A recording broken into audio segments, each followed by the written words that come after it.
Oui. Étant donné que je suis moi-même un ancien attaché du ministère de l'Intérieur, je travaillais en SGANI sur les fonctions support, sur la comptabilité. Je travaillais à la fois avec les gendarmes et les policiers du coup, et puis bon, je me suis occupé du livret sur la sécurité de la France Insoumise. Vous savez, on a le programme Avenir en commun, qui est le truc un peu central, et puis on a fait un certain nombre de livrets thématiques. Donc j'ai souhaité qu'on puisse se voir sur cette thématique particulière. Comme je vous disais en bas, j'ai passé 4 jours dans les services de gendarmerie du Nord, ou avec le groupement du Nord, sur une demande particulière de voir comment était mise en œuvre, qu'est-ce qui était mis en œuvre dans le cadre de la PSQ au sein de la gendarmerie, et puis aussi avec un petit volet sur qu'est-ce qu'on fait en termes de prévention de la lutte contre la prévention de la radicalisation et contre le terrorisme. Donc j'ai fait un peu le tour de différentes unités, de voir les personnes qui étaient dédiées au contact, on va dire. J'ai pas mal aussi discuté avec le général Ebrard, qui était aussi en pointe sur la brigade de contact dans l'Aisne, pour le coup, cette fois-ci. Donc voilà, j'ai pas mal fait le tour du sujet, d'un point de vue institutionnel, d'un point de vue d'immersion, où j'ai pu discuter avec vos collègues de terrain sur qu'est-ce qu'ils faisaient concrètement, qu'est-ce qu'ils mettaient en œuvre dans le cadre de la PSQ, que pour eux c'était, ce que j'ai le plus souvent entendu, un retour aux sources du métier de gendarme, de ce que finalement, ce qu'on a en tête quand on pense aux gendarmes, parfois qui peut être caricatural, mais finalement pas tant que ça, et qui a ça, sa plus-value opérationnelle, parce que c'est ça aussi qui est important, c'est pas juste quand on dit qu'on va retourner au contact des commerçants, etc., c'est pas juste pour se faire plaisir et papoter, il y a aussi un vrai enjeu opérationnel derrière ça, il faut le rappeler. C'est vraiment la chose que j'ai le plus entendue. Après, du coup, ça prend des formes un peu différentes. La forme la plus, on va dire, spectaculaire et visible, ça a été à la brigade d'Allen-les-Aubourdins, qui ont mis en place leur page Facebook, qui font des lives Facebook, qui font des cafés citoyens, vous invitent la population dans un bistrot à échanger le soir, un peu comme nous quand on fait des réunions publiques, finalement.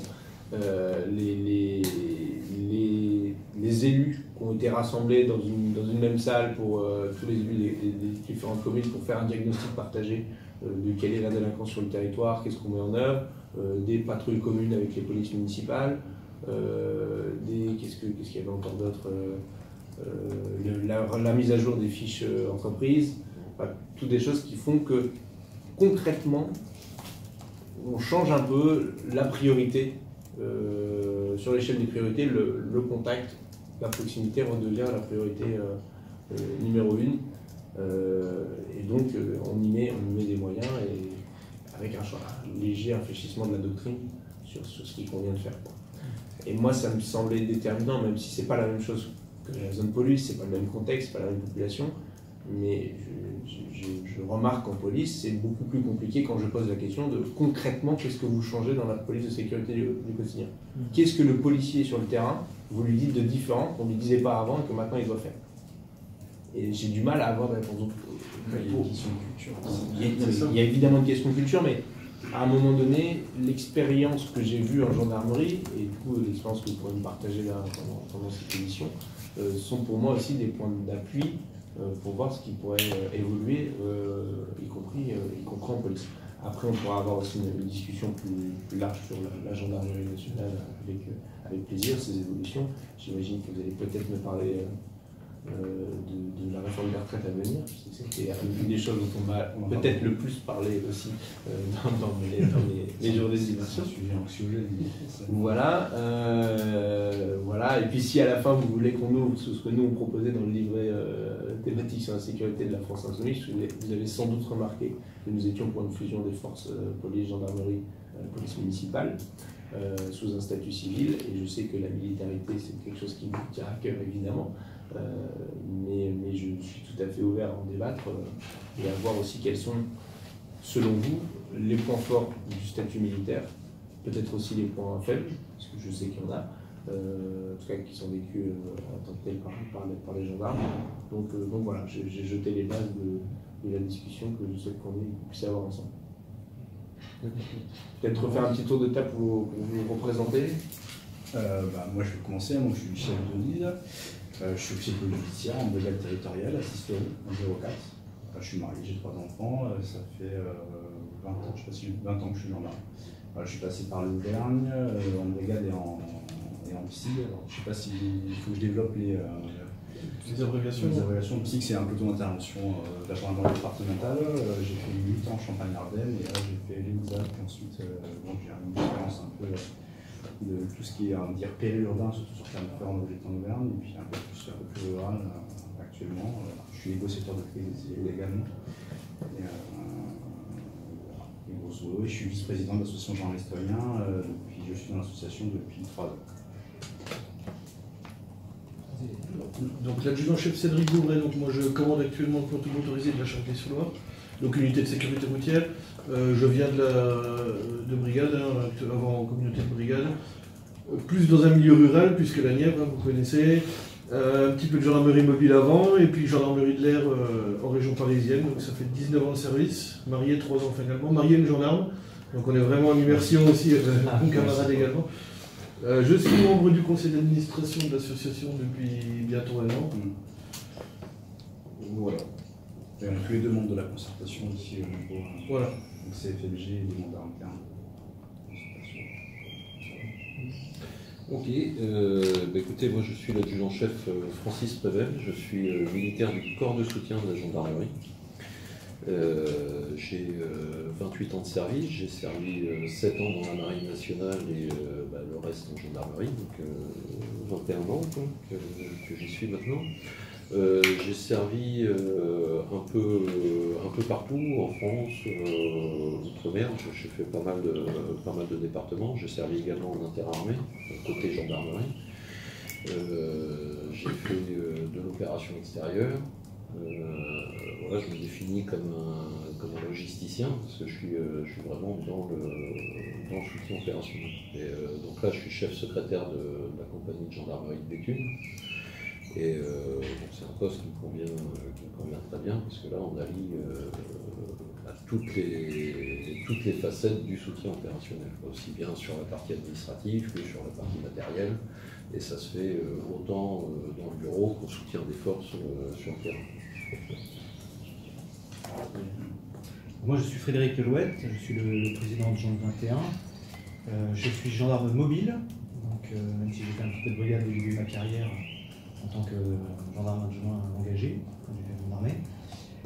Je suis sur Rouen, je suis passé avec une stagiaire, donc j'ai beaucoup d'endogames dans la gendarmerie. C'est aussi les contraintes du métier qui font qu'il y en a beaucoup. Et je suis donc président de Gendarme 21 depuis presque 2 ans et je suis membre fondateur comme mon camarade de l'APN. Voilà. Très bien. Je voulais s'engager à la discussion sur la PSQ, on va commencer sur la PSQ, de toute façon c'est le... Et j'ai oublié petit élément quand même, vu qu'il y a les chantiers de la justice, le projet de loi de justice, et qu'il y a c'est pas qu'un projet de loi de justice, il y a une grosse partie sur le code de procédure pénale, il y a au moins un OPJ autour de la table. Deux OPJ autour de la table. Si vous voulez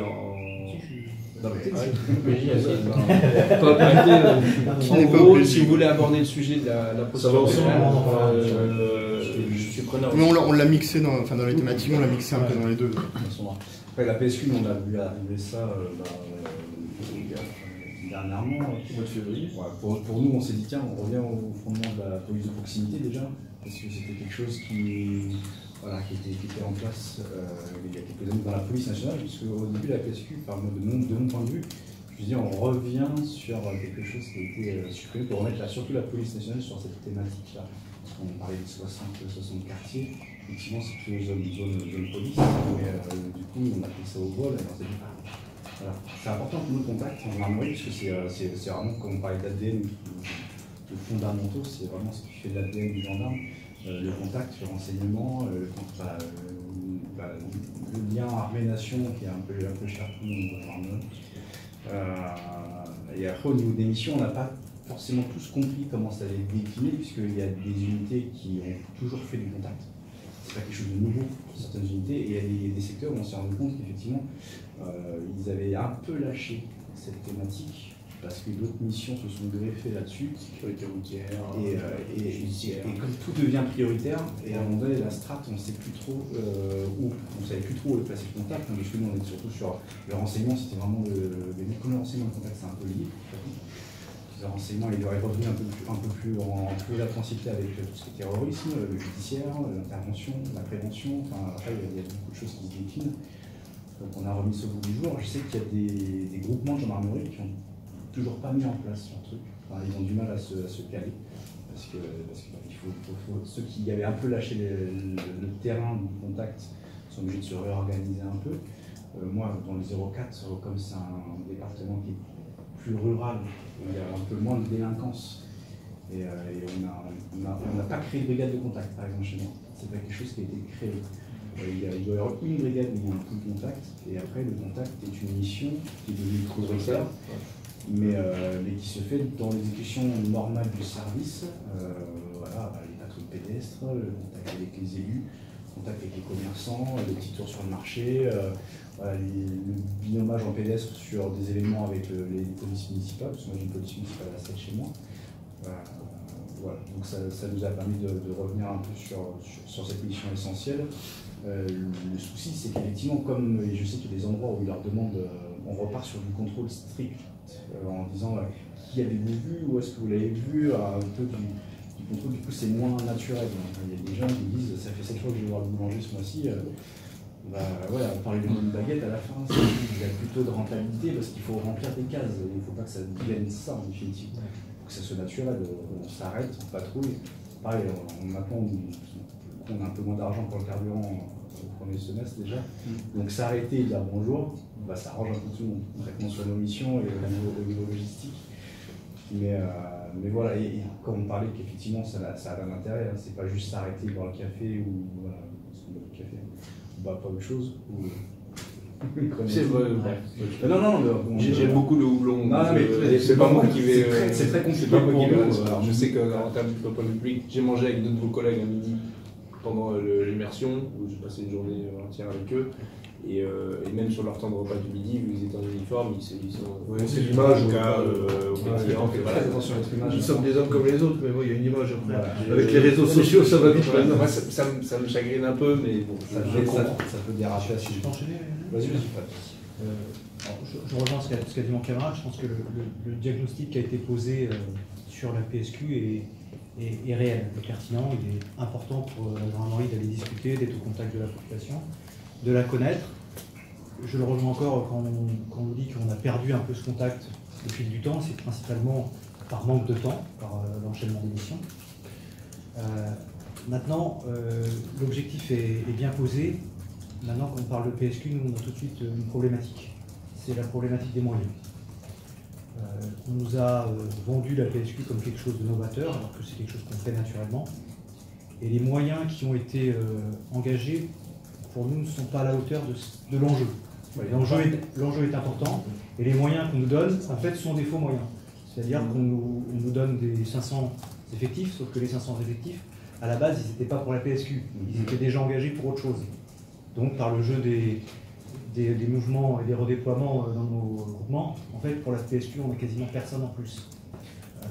On nous donne aussi pour la PSQ des moyens que sont les néo-gendes, des téléphones qui sont très bien, qui sont un progrès important, maintenant qui concrètement ne sont pas là par la PSQ. C'est déjà prévu. C'était déjà prévu. Les véhicules, il n'y en a pas pour la PSQ. Voilà. Donc vraiment, il y a ce côté humain qui est nécessaire et qui prend du temps, qui n'a pas été compensé par des moyens réels. Et c'est ça la limite de la PSQ. Le concept est bien, l'intention est bien, maintenant il faut aussi les moyens de pouvoir le faire. Et tout ce qu'on fait pour la PSQ, c'est quelque chose qu'on ne fait pas pour le reste. Parce que c'est ça aussi, parce que si on avait les moyens, on ne se poserait pas forcément beaucoup de questions. Voilà, il y a des gens qui sont dédiés, mais si on nous remet une mission prioritaire, et à juste titre, pour nous, c'est quelque chose de bien. Il faut qu'on nous allège sur d'autres items. Les autres missions sont toujours là. Voilà. C'est un peu comme ça que je le vois, c'est que on revient à cette histoire de contact. C'est quelque chose effectivement qu'on avait précédemment dans la gendarmerie. qu'on faisait très bien. Et à avoir subi des changements de politique sécuritaire sur plusieurs décennies, où on nous a, par moment, on nous a même demandé du chiffre, des choses comme ça, à force, effectivement, on s'est détourné de cette mission-là. Pas volontairement, mais ce sont des cumuls de choses qu'on nous a imposées au fur et à mesure. Et donc aujourd'hui, on demande aux forces de sécurité de revenir vers le contact. Au contraire, ça fait plaisir à la gendarmerie, il n'y a pas de souci. Mais pour autant, on ne nous enlève pas les missions précédentes qu'on a continué à nous envoyer. Donc là, manifestement, à un moment, il va y avoir des problèmes. Parce que si on veut prendre le temps d'aller voir les gens, de discuter avec eux, de ramener un petit peu de renseignements, etc., forcément, c'est du temps qui est consacré à cette mission-là, qui ne va pas l'être sur des procédures, ou sur de la sécurité routière, ou sur... Il ne faut pas que ça se fasse au détriment de toutes ces missions-là. C'est là que le lien avec la réforme de la procédure pénale et la politique pénale a tout son sens. Où là, il faut vraiment accélérer la simplification qu'on attend depuis, en gros, les premiers groupes de travail, c'était 2013. Et il n'y a rien. Donc, depuis 2013, on se réunit avec la justice, on fait des groupes de travail, on explique nos problématiques. Et depuis 2013, il n'y a pas eu une avancée. Depuis 5 ans, les propositions sont quasiment identiques. Enfin, on sait qu'on va aller sur plus de numérique, sans forcément faire le contact, parce qu'on se rend vite compte qu'en préfecture, ils ont tout rendu plus simple. Et on se rend compte que c'est pas du tout plus simple, c'est plus compliqué. Le problème, c'est que les guichets de la préfecture étant fermés, les gens se retournent vers les brigades de gendarmerie pour demander les renseignements, pour les cartes grises, pour les... Voilà, ça aussi... Pour donner un exemple, la simplification numérique, c'est bien. On le voit pour les procurations. Ça faisait déjà depuis 2-3 ans, on le demandait, il n'y a rien qui bougeait. Là, on commence à le mettre en ligne, sauf que c'est pas prévu avant 2021. Donc, voilà. Si on avait réagi un peu plus tôt, je pense qu'on y serait déjà. L'inscription automatique pour son déménage, etc. Voilà, c'est des choses qui sont de bon sens, qui sont nécessaires, mais qu'on attend depuis des années maintenant. Ouais. Et la PSQ vient rajouter encore une charge de travail, alors que la diminution n'est pas arrivée. Alors, très clairement, moi je voulais vraiment insister aussi sur le fait que le gendarme il est ancré dans son territoire, parce que forcément il y travaille, mais aussi il y habite. Il emmène les enfants à l'école, il fait ses courses là où il travaille, donc le contact c'est quelque chose qu'on a toujours connu. Maintenant, si on nous demande d'y aller plus, effectivement il faut alléger le travail sur certains volets. La procédure pénale, effectivement, c'est un gros volet de la chose à mon avis, puisque le gendarme il reçoit toujours les plaintes. Il est toujours obligé de faire ses enquêtes. Vous savez comme moi qu'une enquête, même pour une petite dégradation, c'est toujours maintenant... voilà, c'est du temps perdu qu'on ne peut pas mettre au profit de la population, pour le contact en tout cas. La recherche de renseignements qui va avec également, parce que c'est le but aussi. Et sur la méthode de la mise en œuvre de la PSQ en gendarmerie, si j'ai bien compris, dites-moi si je me trompe, mais elle est censée être en vigueur en gendarmerie depuis le 1er décembre. Il y avait une étape avant de réflexion, concertation locale.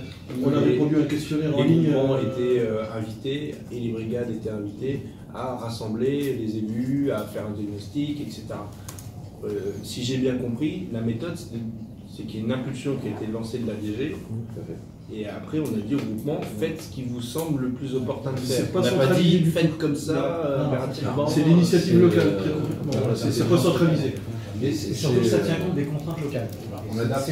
Voilà, c'est l'avantage. C'est une démarche qui est très intelligente, parce qu'on ne compte pas du fait on couvre quand même 95% du territoire.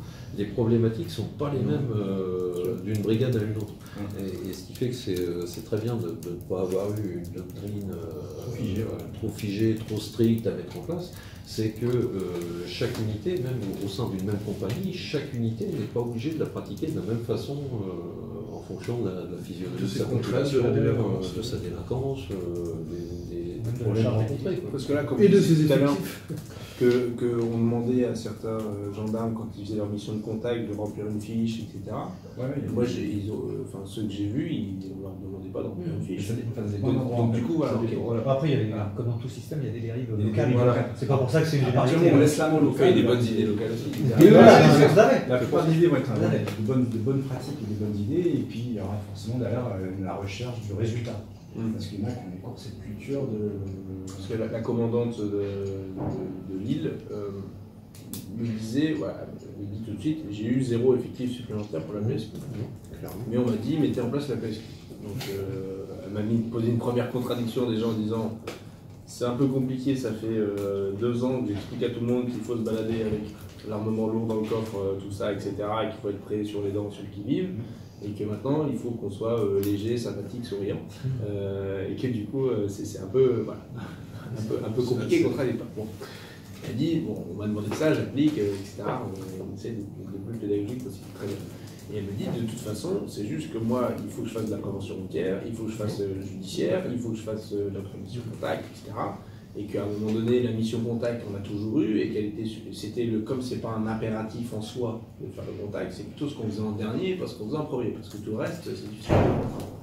Donc là, on l'a remis sur le haut de la pile et on fait un peu moins du reste. Il y a tellement eu, si vous voulez, une accumulation de tâches à un moment donné, il y a une dizaine d'années, qu'on a dit aux gendarmes, c'est fini d'aller vous promener dans les fermes, d'aller voir les commerçants, etc.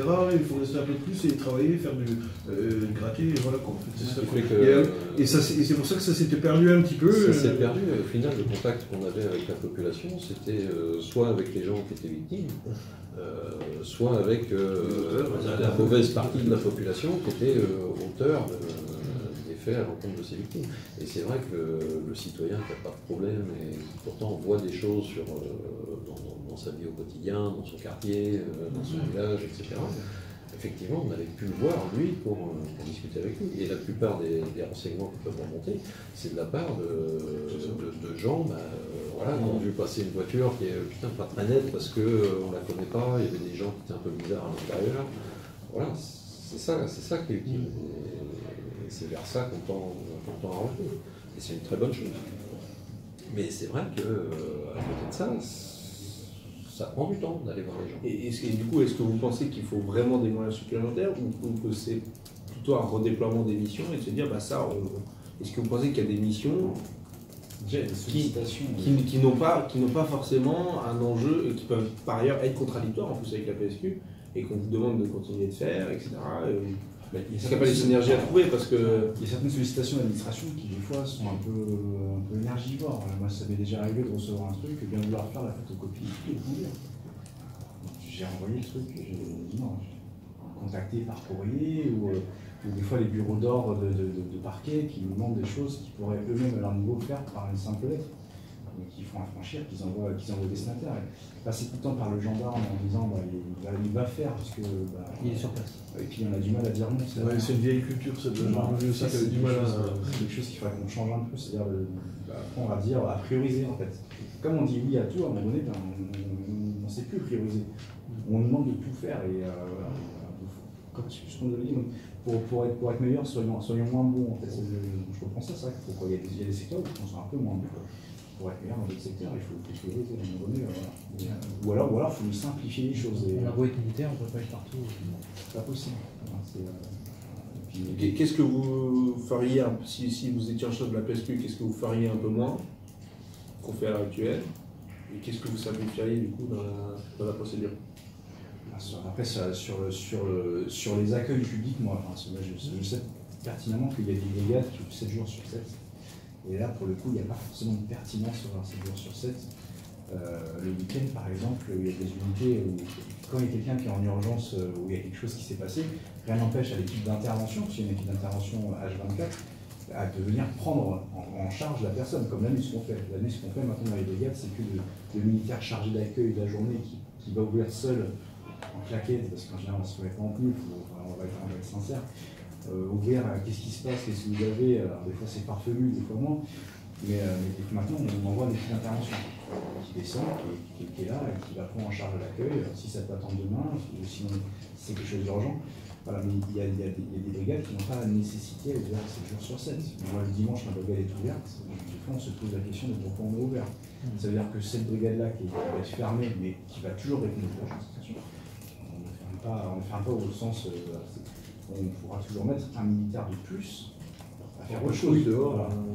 Voilà, ça, c'est vous gagnez tout de suite un personnel sur les semaines de l'année, vous gagnez 60 OTP jour sur juste une fermeture de brigade un jour dans la semaine. Ce qui est pas anodin. Voilà. Et après, il y a pas mal de choses, on a du mal encore à rendre des missions à certaines administrations, des cartes de documents. Alors souvent, les gens viennent, alors depuis 2001, normalement on a rendu la mission, mais les mairies continuent encore à nous envoyer des cartes de documents.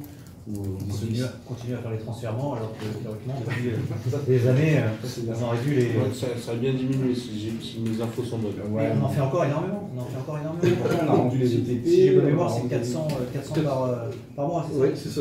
400 par mois, c'est juste énorme. Pour quelque chose qu'on ne fait plus. Donc on a rendu les ETP et le matériel. On a rendu les ETP, donc voilà. Ouais, sur le fait de rendre les moyens et les ETP, il y a un petit débat. Mais je pense que le ministère de l'Intérieur a arnaqué le ministère de la Justice. Ça, c'est notre ministère, ça ne nous regarde pas. Non, mais c'est ça. Ce qui est vrai, c'est que c'est pas aux gendarmes de supporter ça. Voilà. Et qu'il faut mettre les moyens au ministère de la Justice de pouvoir les faire correctement. Mais comme C'est pour ça qu'on ne cherche pas à opposer. On le voit là avec le transfert du palais de justice. On transfère le palais de justice de Paris, on n'est plus censé avoir de gendarmes. La gendarmerie mobile fournit encore des personnels tous les jours dans nos palais de justice. 2 par audience. 2 par audience, ça fait une trentaine de gendarmes par jour jusqu'à ce que ça s'arrête, quoi. Jusqu'à ce que. Alors que théoriquement, on n'est plus censé y aller. Donc tout ça, c'est des choses qui, au quotidien, énervent un petit peu les gendarmes. La culture du non, on l'a pas, effectivement, on a du mal. Ça énerve un petit peu les gendarmes, et surtout, ça les occupe sur des choses qui auraient dû être remplacées depuis longtemps. Et après, sur la réforme pénale, oui, il y a tellement de choses à faire sur la dématérialisation, sur alléger un peu tout ce qui est. On avait la garde à vue qui était vraiment la chose qui était protecteur, où les gens avaient des droits. On a enlevé la garde à vue, où on va en faire beaucoup moins. Alors avant, on avait des indicateurs verts quand on faisait beaucoup de garde à vue. Ces indicateurs sont devenus rouges, on pouvait faire moins de garde à vue. Du coup, on a remplacé ça par des auditions de personnes mises en cause, mais qui ont les mêmes droits quasiment qu'une personne qui est gardée à vue. Donc au final, ça devient une usine à gaz. Sachant que dans la procédure pénale, dans les réformes qui sont en cours, dans toutes les discussions qui sont en cours, visiblement, il n'y a rien qui est prévu sur les gardes à vue pour la simplifier, pour la rendre plus facile pour les gendarmes. On nous a dit, maintenant, au lieu de signer chaque mention, on vous signera en bas de page. Ouh. On gagne en quelques secondes à chaque page. Peut-être qu'à la fin de l'année, ça sera en temps heure. Il y a encore un formalisme dans la procédure pénale qui me paraît un peu désuet, notamment dans le cadre des réquisitions. Pour faire une réquisition à la CAF, pour obtenir des renseignements sur quelqu'un ou aux impôts, etc., l'OPJ est encore obligé de demander l'autorisation du procureur de la République, alors que c'est une réquisition qui sera gratuite. L'administration va pas. Et voilà. Juste si on informait monsieur le procureur, voilà, et puis l'OPJ fait sa réquisition. Ce même genre de réquisition pourrait être fait par des agents de police judiciaire également, puisqu'ils travaillent sous le contrôle de l'officier de police judiciaire. Pas besoin de signer à chaque fois. Voilà, ça c'est le genre de truc. L'OPJ, il est habilité, à chaque fois qu'il change qu'il est muté, il faut une habilitation du procureur général du lieu de domicile. Ouais, une seule et unique habilitation, ça pourrait au début. Parce que des fois, ça fait perdre des délais. Je crois qu'ils vont le changer, ça, en fait. Alors c'est prévu, mais.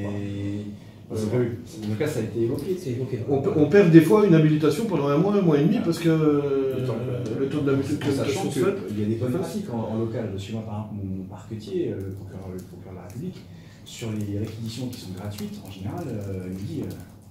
Il est par mail à chaque fois, on demande l'autorisation de faire une réquisition. Sinon, à un moment donné, il passe sa matinée à dire oui, super.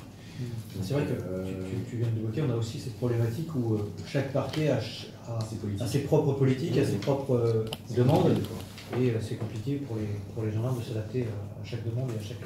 Parce que quand on a une procédure qui part, il faut bien l'expliquer, on a terminé notre procédure, on a le parquet qui a rendu son traitement en temps réel, il y a une décision. Donc on va émettre les convocations. Donc quand c'est des CRPC, les gens, comme des fois ils font faux bond au parquet, donc on fait déjà tout de suite une convocation par OPJ, convocation justice relais au cas où ils ne viennent pas, donc il y a des documents à éviter, plus ensuite des bordereaux, plus ensuite les suites judiciaires, et donc on fait beaucoup de documents qui ne sont pas forcément dévolus à notre institution, qui devraient être faits par les gens qui travaillent au parquet. Ils ne sont pas nombreux. Et ils sont. Oui, c'est ça. Il y a un problème dans ce pays de la faiblesse de quand même. C'est problématique, attention. La justice également, c'est sûr. Qui se reporte sur les policiers et les gendarmes. Alors, on comprend que nous, un document par gendarme, effectivement, c'est lissé sur plusieurs gendarmes et que ça ne prend que quelques minutes. Mais à un moment donné, voilà, c'est sûr que au bout du bout, ça fait quand même pas mal de choses. Et donc le numérique, la forfaitisation des délits aussi, c'est quelque chose qui était annoncé, qui avait l'air pas si mal que ça, en sachant qu'on ne dépénalise pas ou qu'on ne contraventionnalise pas, mais c'est le seul vrai système qui est rentable, j'aime pas ce mot, mais qui fonctionne en France, c'est le système contraventionnel. Une personne qui fait une erreur ou une faute, elle est tout de suite arrêtée, sanctionnée, l'élément moral n'est pas recherché dans le code contraventionnel, mais à partir du moment où sur un délit, ou un petit délit. Alors moi, je vais même plus loin que tout ce qui est stup et compagnie. On pourrait même l'étendre à des petits vols ou des choses comme ça. La personne reconnaît les faits, donc déjà elle est moralisée, et on part sur la forfaitisation. On évite déjà au parquet de mettre des barèmes à la rigueur. C'est un double avantage, c'est que non seulement ça simplifie les procédures, ça fait gagner du temps, mais en plus, au niveau image, Un impact. ça a un impact. C'est-à-dire qu'on répond tout de suite à la problématique. Il n'y a rien de Il y a plus pas un an, désagréable il y a pas un an que d'avoir d'attente. un an d'attente, aussi bien pour la victime qui peut croiser l'auteur du forfait pendant un an sans qu'il ne se passe rien. Le gendarme lui dit je travaille pour rien, et l'auteur, lui, il a l'impression qu'il a fait une bêtise, mais que Parce que tout va bien, quoi. pour le coup, j'ai eu une discussion avec plusieurs interlocuteurs, vous en doutez, mais le nombre de condamnations qui sont prononcées, le côté répressif n'a cessé d'augmenter sur les 15 dernières années, c'est vrai. Même sur La réponse même si on a répressive, l'impression- on a l'impression de bien faire, ouais, mais factuellement, c'est vrai que factuellement, il y a plus de gens qui sont condamnés à des peines de prison, plus d'amendes qui sont prononcées, plus de tout, quoi. Mais aussi, on a allongé les délais. C'est-à-dire que les tribunaux sont de plus en plus bloqués, engorgés, et c'est ça qui fait le mal. sclérosé, hein, par Voilà. moment, vraiment. Et ça rajoute vraiment au Ben, mal-être de tout le monde, quoi. Du coup, la faiblesse du ministère de la Justice et des parquets, C'est ça a un impact direct Ça a un sur les impact trafics. Donc, ouais. Et puis après, on vous a aussi incité, vous, à faire beaucoup de procédures pour dire on a balancé plein de trucs au parquet. Ouais, Après, après, il y a aussi, voyez, il y a aussi des zones où, malheureusement, les gendarmes sont beaucoup outre-mer, où là, il y a une délinquance qui est quand même. Et des violences qui sont de plus en plus présentes. Et là, bon, voilà, c'est pas juste le fait du bon vouloir, hein, c'est parce qu'effectivement, il y a des problématiques de plus en plus importantes dans certaines zones. Mais c'est vrai que si on désengorgeait certains tribunaux par des procédures simples où la victime, grosso modo, reste une victime, l'auteur est un auteur et il est tout de suite sanctionné, donc au même titre que le système conventionnel, et le parquet n'a pas à gérer après derrière le SAV, alors effectivement, peut-être que certains juges vont dire mais on laisse la main aux gendarmes pour rendre une décision de justice, mais en sachant que ce sera des choses qui seront déjà validées, encadrées, il y a des barèmes. Enfin, je sais qu'en coordination des transports, c'est un peu plus rigolo. Un routier qui est hors clou, enfin, je sais pas. Non, le parquet, clairement, au lieu de l'appeler toutes les 3 minutes quand on a des infractions sur un camion, on a un barème, un délit c'est 2250 € de consignation pour un étranger, enfin voilà, et ça roule, enfin, c'est ce genre de choses. Il faut vraiment une entente entre les parquets et les unités dès le départ, enfin voilà, effectivement pour des fautes de permis, ça concrètement on peut contraventionnaliser quoi aussi. La première fois, hors récidive. Non mais c'est ça que je parle, mais honnêtement, après en cas de récidive, on peut passer sur un délit, comme le cas de l'excès de grande vitesse, mais il y a tellement de gens qui roulent sans permis au jour d'aujourd'hui que la première réponse pénale, ça va être une ordonnance pénale, une peine d'amende de 200 €. Pour moi, c'est la même chose, sauf que la procédure, elle est 10 fois plus grosse que d'aller au tribunal pour une ordonnance pénale. La finalité va être la même, sauf qu'on va gagner des mois de procédure, et ça sera tout de suite au niveau de l'impact de La sanction est automatique, quoi. Alors elle est moins personnalisée, c'est sûr que la peine est moins personnalisée, mais bon, c'est le principe de la forfaitisation. Mais au moins la première fois, quoi, le plus moderne. Quoi. Je pense aussi que par rapport à la procédure pénale, il faut qu'on distinguer le primo de celui qui n'est pas primo. Il faut avoir accès au casier judiciaire. Du coup, c'est néo-genre la solution pour, Alors, nous, on aura accès au fichier de traitement des antécédents judiciaires, mais ça ne veut pas dire qu'il y aura une condamnation ou une récidive. En revanche, comme on est ancré dans nos territoires, on connaît nos délinquants en principe et on sait déjà s'il a été condamné. Voilà. Si on modifie le code, c'est pour tout le monde, c'est pas que pour. C'est là encore l'intérêt du numérique. Pour les oui, policiers que et les tout le monde gendarmes. ait un système qui soit. Parce qu'on a encore des fichiers où on est obligé de passer par certaines administrations pour accéder à des fichiers qui concrètement. Enfin, quel fichier déjà il y a des fichiers qui sont vraiment importants, au niveau financier notamment. On est obligé de passer par la CAF, par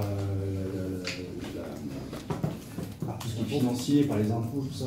C'est énergivore, autant tout croiser. En plus, ou alors on met une habilitation PJ, s'il est vraiment limité à certains personnels, mais il y a des choses où le casier judiciaire, on devrait au moins avoir accès. De toute façon, on met le numéro de procédure pour lequel on consulte, comme tous les fichiers, de tout ce qui est délinquance sexuelle ou tout ce qui est. Avec le numérique, ADN, celui qui on n'a met, pas à accéder, il n'accède pas. Hein. Si le mec il est en récidive illégale pour avoir été condamné définitivement à cette même infraction. Parce que vous savez que c'est le sujet sur l'amende forfaitaire, je s'appelle là-dessus. pour l'usage simple de stup. C'est qu'en théorie, si c'est la deuxième ou la troisième fois, on est censé mettre l'amende, on est censé passer devant le juge. Mais comment on fait concrètement pour savoir qu'il a déjà une amende? L'avantage, ça serait de pouvoir, nous, une fois qu'on a la personne au bureau, de le consulter comme on fait pour l'otage, pour savoir s'il a déjà été mis en cause. Mis en cause, ça veut dire qu'il a été condamné, encore moins. Sa condamnation est actuellement définitive, donc s'il n'y a pas de condamnation définitive, il n'y a pas récidive. Si on a ces éléments-là, d'entrée de jeu, on sait sur quel portage on est. Il n'est pas connu, il n'y a pas de condamnation. Le portage, c'est la forfaitisation. Bonjour monsieur, ça fera tant, signez là, au revoir, je reconnais les faits, oui, je pense à notre famille. Si on voit qu'il est condamné effectivement, là, on prend l'édition classique, ou la procédure simplifiée qu'on a, et puis avec le TTR parquet. Après, c'est pour vraiment qu'on ait accès à des choses, voilà, on est habilité, on a segmenté, enfin là, on nous donne accès au casier judiciaire, je pense que c'est quelque chose qu'on pourrait largement avoir. Et ça simplifierait complètement la chaîne, complètement. S'il faut qu'on appelle le parquetier le soir, enfin, je l'appelle pas la nuit, complètement. Si à chaque fois que vous dressez une amende forfaitaire pour usage de stup, vous devez appeler le parquet pour savoir s'il en a déjà eu une amende. On simplifie rien. Il ne va pas beaucoup dormir la nuit aussi. Oui, c'est le mot dire. Oui, mais là, en l'occurrence, en l'état actuel des textes et du fonctionnement, c'est. Alors, si c'est quelqu'un qui. Je vois pas comment. Si vous voulez, si une mise en cause habite chez nous, on pourra le reconvoquer plus facilement et on pourra avoir. Parce que maintenant, toutes les réponses pénales se font par mail quasiment. On envoie une demande de réponse pénale, enfin une demande de conduite à tenir, à la limite elle va nous dire il n'y a pas de récidive, c'est simple, le lendemain matin, on peut reconvoquer, enfin, si c'est ça. Non, oui, c'est... Si on est sur une free party par exemple, ou une rave, ou une teuf, je ne sais pas comment on appelle ça, mais à un moment donné, on va avoir une population qui va venir de l'extérieur, donc on sait que quand on va leur laisser faire, une fois qu'ils sont installés, on laisse en général, mais après à la sortie, voilà, on passe sur le contrôle, savoir qui est sur place, et s'il y a du stup sur place, etc.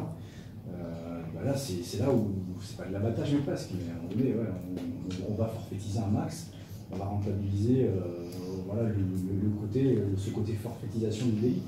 Et si on n'a pas un accès sur le terrain à savoir qui est en récidive, qui est en récidive, qui habite là, est-ce qu'on peut le reconvoquer, est-ce qu'il a des garanties de représentation, etc. À un moment donné, ça nous complique la tâche sur le terrain. Et dès que ça devient compliqué, le genre a une tendance à se dire ouais, c'est compliqué, on ne fait pas. Alors que si on simplifie, on le fait.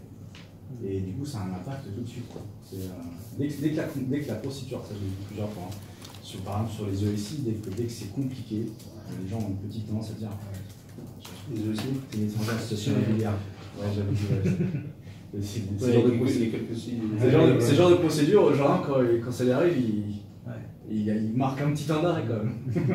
Il se sent un peu seul, et puis après il se renseigne un peu. Il y a des services de la PAF aussi qui sont faits pour ça. Ça dépend des zones. Bah oui. Bon, non, ils sont rodés. Et voilà, donc il faut que ça soit simple. À partir du moment où le gendarme se pose trop de questions, il va être frileux et c'est pas ce qu'on cherche. Il faut qu'on soit efficace, efficient. Enfin, il faut qu'on ait des choses qui soient à notre disposition pour travailler. Voilà, on y a une solution simple, c'est d'égaliser la production à l'avance. C'est simple, efficace. C'est un autre sujet. Le côté des pays, en Europe, on pourrait en parler, parce que chaque pays a plus ou moins sa politique là-dessus. Après, le jour où c'est dépénalisé, nous, ça sera dépénalisé. Après, on axera sur quoi? Sur les conduites addictives. Les gens qui seront Moi, je pense que ce serait plus malin. Voilà, ça sera comme l'alcool, voilà. Mais ça restera quelque chose où les gens pourront consommer chez eux en petite liberté. C'est un autre débat. Après, je pense pas que ce soit ce qui est actuellement. Non, c'est pas dans le texte. Non. Dans le texte, c'est l'amende forfaitaire. Et avec les limites que je viens de vous exposer. Après, nous, les jours où c'est. De toute façon, si on dit l'amende, si c'était pour la. Après, il y a des éléments où je sais pas comment ça fonctionnera en réel, mais où on peut être arrêté pour un trafic et du coup plus pour un usage. Il y a la procédure qui va se lancer, vous connaissez, et le magistrat, il peut avoir à la fin une peine qui soit un rappel à la loi ou parce qu'il a jugé que c'était la première fois, etc., qui peut être inférieure à l'amende qui va être donnée à celui qui a consommé. C'est un petit problème. Mais ça existe déjà pour d'autres choses. Vous roulez à 1 km/h au-dessus de la limitation de vitesse, vous faites bombarder en agglomération 90 € et un point, si je me souviens sur les notes. Et au bout du bout, le mec qui a volé au supermarché, il est primo délinquant, il va avoir un rappel à l'autre. Au final, il n'aura pas sorti d'argent, et pourtant il a commis un délit, et vous, une contravention, basse. Quoi, Il y a déjà ce rapport où les gens ne se comprennent pas forcément en disant bah, on l'entend, nous, du contact. Donc, du coup, les gens, mais celui qui vole, il n'a rien, et puis celui qui conduit, qui va au boulot, il se fait asmater. Il y a déjà ce côté un peu différence de traitement. Mais ça, c'est pour ça qu'on dit que la contravention, ça fonctionne très bien, peut-être trop bien, mais en tout cas, voilà, c'est demi-heure quand même, si j'ai des souvenirs sur nous, donc au niveau routier, ça fonctionne bien, mais ce qui est dit, pour les parquetiers, c'est peut-être l'horreur. Enfin, quand on est au PJ, on a un petit stage d'immersion. Moi, c'était une journée avec le parquet de Lille, on l'avait fait. À la fin de la journée, j'avais une autre vision de ce que fait un parquetier dans la journée. Parce que sa journée, elle est longue, très longue. Elle commence de bonne heure, avec des mails, des TTR, ce qu'on dit, le traitement de temps réel, où elle doit répondre à des sollicitations. Donc, ça c'est bien écrit, je comprends tout de suite. Là, je ne piche pas, j'ai demandé de me rappeler. Là, c'est quoi ce dossier? Il y a 6 mois. Donc au final, à un moment donné, ce qui a l'air d'être simple, c'est aussi compliqué pour eux parce qu'ils n'ont pas accès forcément, ils n'ont pas le dossier sous les yeux. Nous, qu'on écrit, on les connaît par cœur. Et après, ce que disaient hier les chercheurs du CNRS, du CESDI, je ne sais pas si vous connaissez, c'est le labo de recherche du CNRS qui bosse sur la politique pénale et la police-justice, qu'il s'est rendu compte qu'il y avait beaucoup de gens au parquet qui finalement, même jusqu'au jugement, que personne n'avait lu le dossier au complet. Et que la seule personne qui avait le dossier au complet, c'est le gendarme ou le policier. Il y a certainement une solution, c'est qu'il faudrait arriver au zéro papier, une dématérialisation totale de la procédure, et au fil de l'eau, on envoie ça sur un cloud, enfin sur une banque de données, et au fil de l'eau, la procédure, elle incrémente les fichiers de la justice, enfin du moins le parquet, et puis il peut consulter au fil de l'eau sa procédure. Moi je pense qu'il faut vraiment qu'on arrive à ça aussi, et puis recevoir la réponse pénale directement, ou même des orientations aussi, tout de suite, sans en demander. Je pense que la dématérialisation, là, on risque de gagner du temps, de l'argent, le papier, forcément.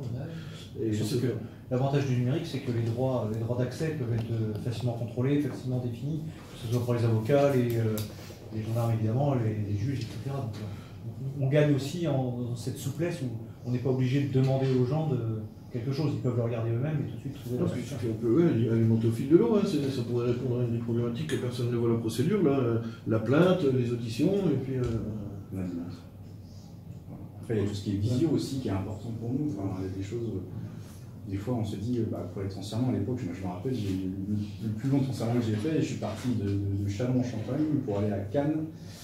Au final, pour aller sur Grasse, pour passer 10 minutes devant un juge d'application des peines qui dit au type vous n'avez pas respecté votre contrôle judiciaire, fait tomber.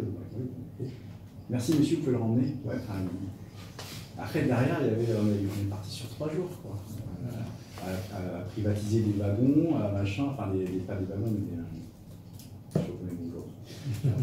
Mais ouais, compartiment, voilà. Compartiment, donc ça coûte énormément cher pour quelque chose qui aurait pu se faire en visio. Voilà, c'est des choses comme ça, les prolongations de garde à vue, effectivement. Il faut maintenant, on présente de moins en moins. Moi, j'ai une visio dans la brigade, donc c'est facile, mais ça oblige toujours les gens à venir devant la visio pour que le procureur lui dise ça va, tout se passe bien, vous avez mangé, vous avez pu boire. On prolonge. Vous avez un truc à dire, ouais, non, voilà, et c'est fini.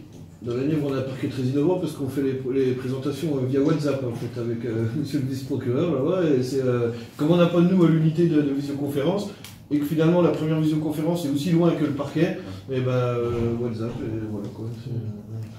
Quand il y a du réseau. Oui, si ça va, la charité, ça va un petit peu. Je sais pas où est votre famille dans la Nièvre. C'est entre Luzy et Autun. D'accord, effectivement. Bon, bref. Mais la visioconférence, il faut la développer, effectivement. Après, c'est là la difficulté aussi, c'est que, entendre beaucoup de camarades, tous les parquets ne sont pas au même niveau. Hein. Ils sont pas avancés ni dans leur politique, ni dans leur moyen. Sur la numérisation, sur la dématérialisation native de la procédure, la plupart des trucs qui remontent quand même des magistrats ou des greffes, c'est déjà est-ce qu'on peut avoir un ordinateur qui fonctionne normalement. Quand on l'allume, il n'est pas un quart d'heure.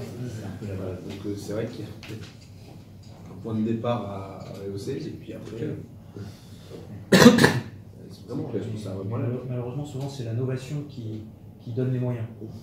C'est-à-dire que si on crée quelque chose, on en aura les moyens. Si on veut juste les moyens avant d'avoir la nécessité, on ne donne pas les moyens. Oui, parce que nous, je pense qu'on est au point, hein, gendarmerie, au parc informatique, ça va quand même. Et on a fait beaucoup d'efforts. Hein. Il y a toujours des efforts à faire. Oui, oui. Clairement, on a fait des progrès. Voilà, mais aux gens, c'est vraiment. Mais aux gens, voilà, c'est un très bel outil. Très bel outil. C'est très efficace, c'est très. Moi, j'étais un peu sceptique au départ, je ne le cache pas. Je me suis dit, mais finalement, ça marche un peu partout. Non, puis c'est dans la poche. Concrètement,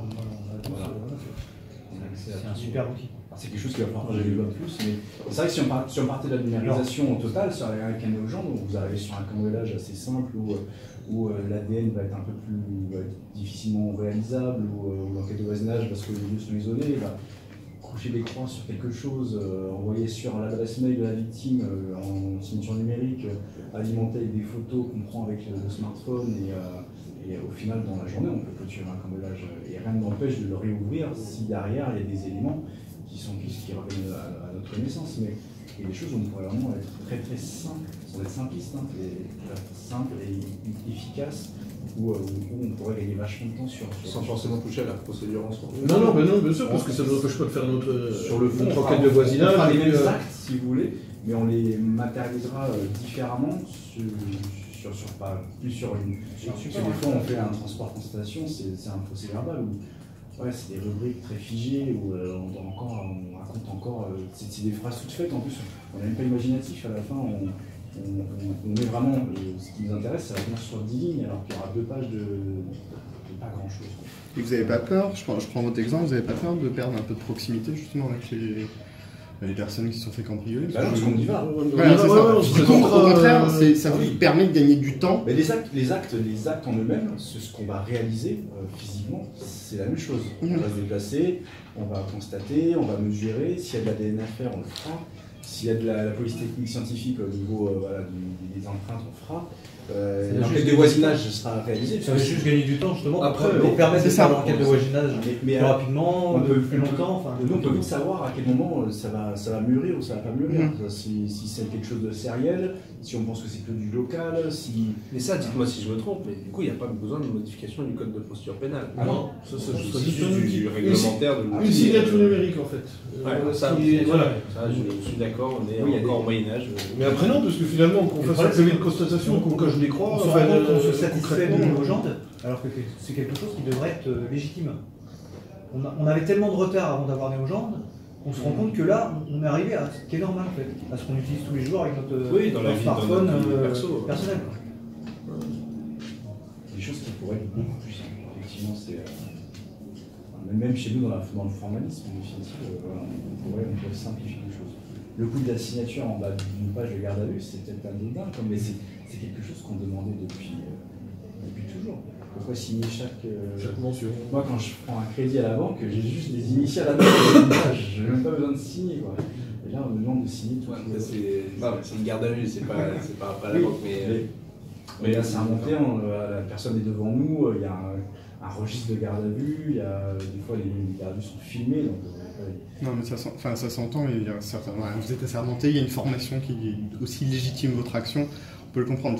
Je prends l'exemple des banques. On signe des fois et même on se rend compte qu'il y a une clause qu'on aurait peut-être dû regarder. Donc c'est pas forcément le meilleur exemple. Mais tout est basé sur la formation. Il y a aussi, c'est pas que le volet, on va changer la procédure pénale et ça va régler tout. Il y a aussi le volet formation. L'avocat, dans le cadre de la garde à vue, si on ne signe pas, il a accès au PV de notification et du déroulement de la garde à vue, il y a un garde-fou, il n'y a pas de problème. Et puis c'est transparent. Oui, c'est totalement transparent. En gendarmerie, je pense pas qu'il y a vraiment de problématique sur le comportement qu'on a avec une personne qui a déjà vu. J'ai jamais entendu quelqu'un me dire que fait divers qui continue. Après, je veux dire, un acte isolé ou mais ça arrivera toujours. Mais ça peut pas ça peut être représentatif de tout ce qui se passe. Oui, bien sûr. Le train qui arrive à l'heure. Personne n'est au peu. Voilà, mais c'est ça. On peut. Non, je sais pas. Oui. Vous aviez parlé de la privatisation des activités de sécurité. Ouais, parce que... Et du lien à la police, si on veut avoir le temps de parler de ça. Non, mais je pense que tu es prêt là-dessus. Moi, je suis prêt partout. Pour nous, ça nous tenait à cœur parce que du coup, il y a plein de missions parlementaires qui vont être lancées sur cette Vous voulez qu'on question-là. parle d'abord de la privatisation Comme vous des voulez. activités ou... Comme vous voulez, au contraire, on vous a lancé plein de sujets si vous voulez aborder. Actuellement, on voit bien que les sociétés privées sont en essor, hein, pour de multiples raisons. Nous, à l'Agence 21, et je pense que mes camarades vont nous rejoindre, on reste très prudent sur l'activité des sociétés privées. Autant sur des grands événements, on pense par exemple à l'Euro de foot, sur des grandes zones d'activité comme les parcs d'attractions, les aéroports, ça nous semble pertinent parce qu'il va y avoir des grandes sociétés qui en général vont être bien formées avec un encadrement.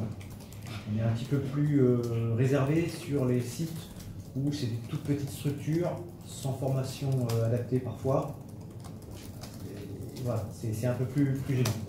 Donc, pour nous, vraiment, l'accès à la profession de sécurité privée doit vraiment être réglementé. Donc il y a des agréments et tout ça qui sont nécessaires et c'est bien.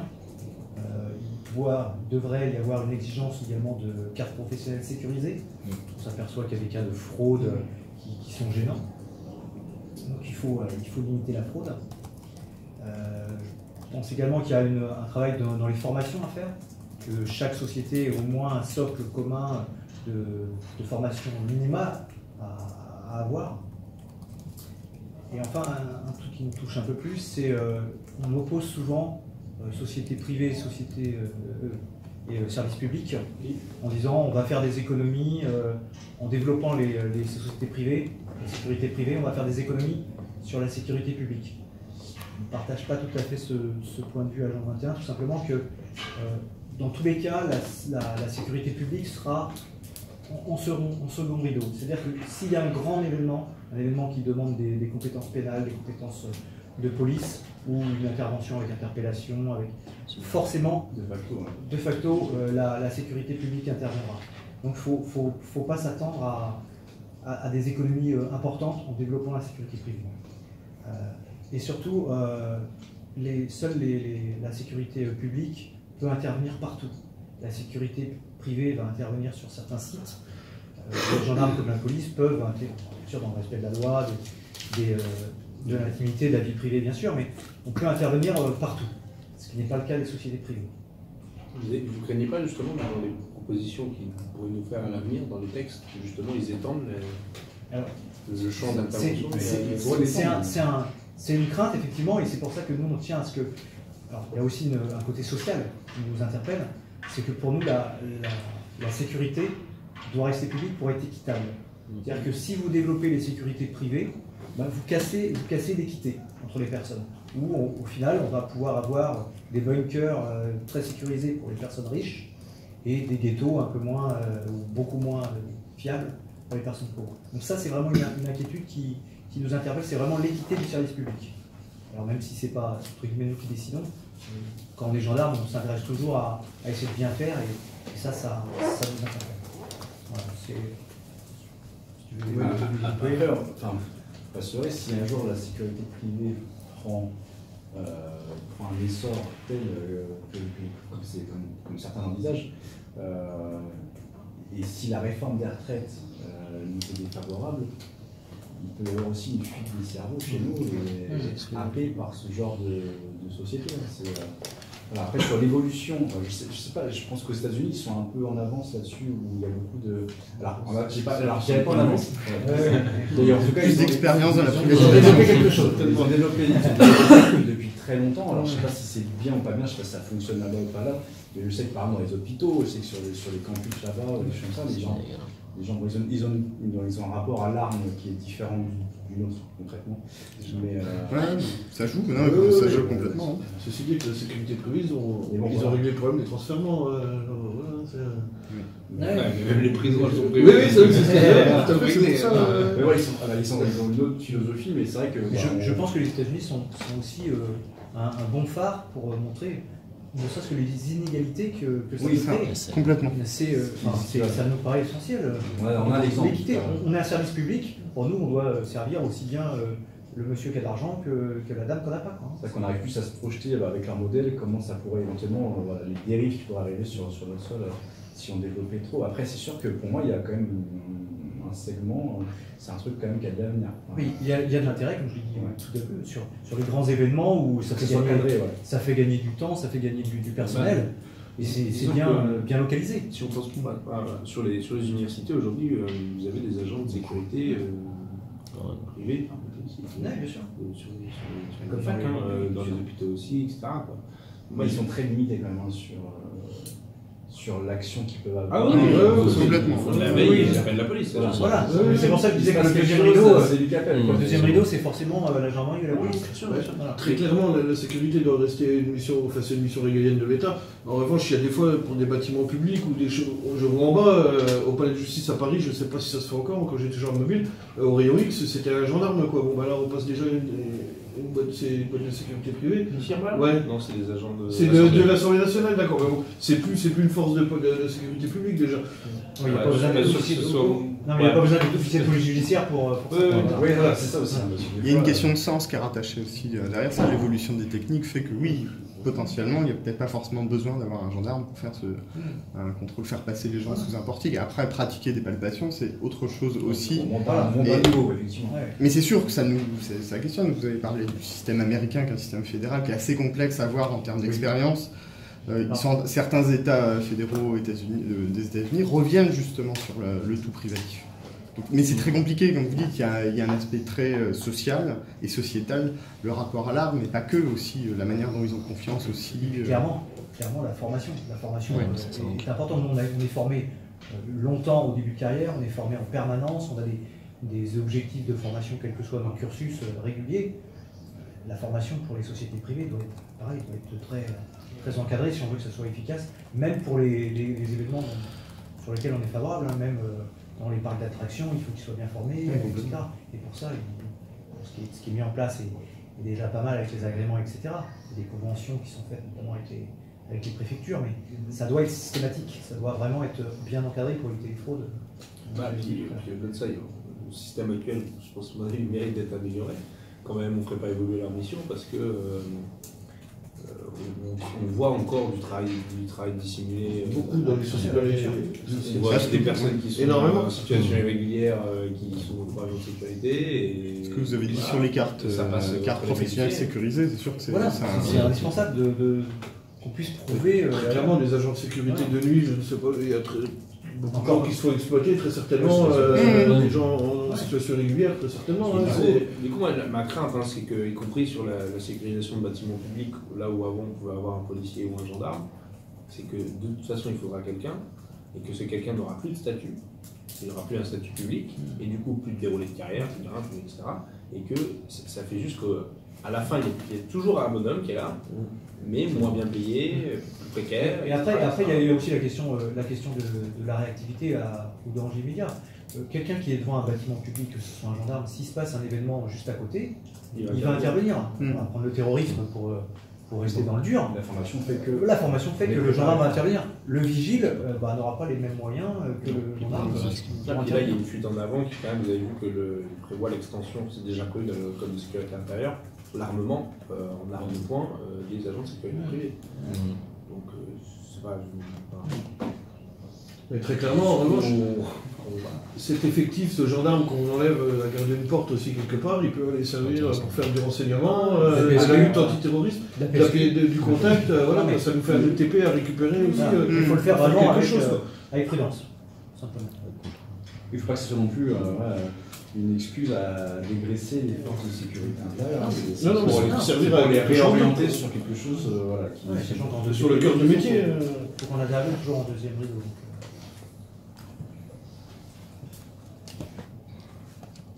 Ok. Je change de thématique. Je suis chaud. Sur la fusion. Sur le lien. C'est déjà pas mal pour la fin. J'ai gardé le meilleur pour la fin. Donc, on a lu votre programme, on sait que vous êtes favorable, vous l'avez répété tout à l'heure, à une fusion.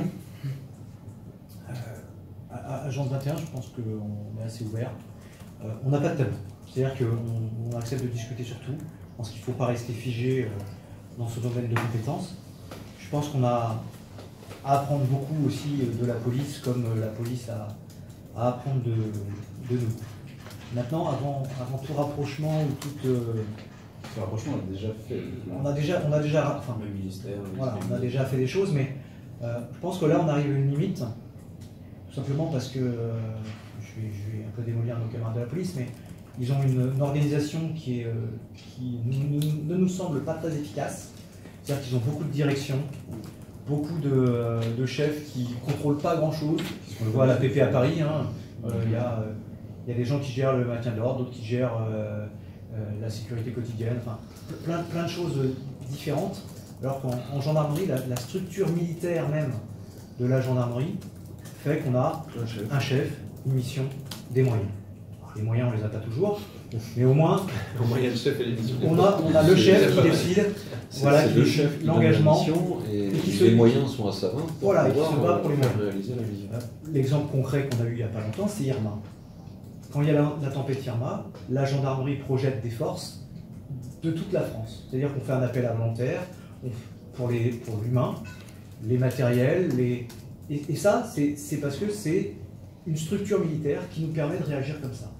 Et ça nous permet un temps de réactivité très très court. Voilà. Il n'y a pas que la structure. Et encore une fois, l'humain est important, parce qu'on a aussi nos corps de soutien, les cestagiennes, qui sont des militaires, qui sont projetables partout, en Outre-mer, en métropole, et qui ont aussi, en OPEX, et qui ont aussi cette force, une fois projetés, de pouvoir travailler, contrairement à nos camarades CRS ou autres, tant que la mission n'est pas finie. Voilà. Et ça c'est vraiment la force de la gendarmerie, et vraiment le rattachement aux armées. On dit toujours à la gendarmerie, vous faites que de la police. Oui, mais soit on fait beaucoup de police, on fait beaucoup de missions de police, mais quand il y a des crises, cette puissance, entre guillemets, militaire, est aussi une force. C'est un état d'esprit. Hein. C'est le format militaire qui reprend de C'est quelque chose, voilà. C'est vraiment grâce à cet engagement militaire, à cet ancrage militaire, et la structure hiérarchique militaire de la gendarmerie, qu'on arrive à être efficace dans les crises comme ça importantes. Et si je peux finir, c'est valable pour les grandes crises, mais c'est aussi valable dans la gestion quotidienne. Quand on a un hélicoptère qui est à Rennes, bah, s'il y a besoin, s'il y a quelque chose, hop, on l'envoie plus loin. Il y a vraiment ce maillage territorial qui est très efficace, qui nous permet de renforcer les groupements quand il y a le Tour de France ou des grands événements. Mais c'est vraiment cette force militaire, cette hiérarchie militaire qui nous permet de réagir aux événements qui soient impromptus comme Irma, comme au quotidien pour des missions classiques. L'état militaire, c'est de la disponibilité aussi, ça nous permet une grosse montée en puissance. Hein. De toute façon, au premier coup de sifflet, comme on dit, hein, c'est la disposition militaire. Mais, ce qui ne nous empêche pas de critiquer les abus qu'on pourrait avoir quand on travaille dans notre sens trop. Ouais. Mais voilà, mais malgré tout, cette force, c'est une force pour répondre encore une fois aux besoins.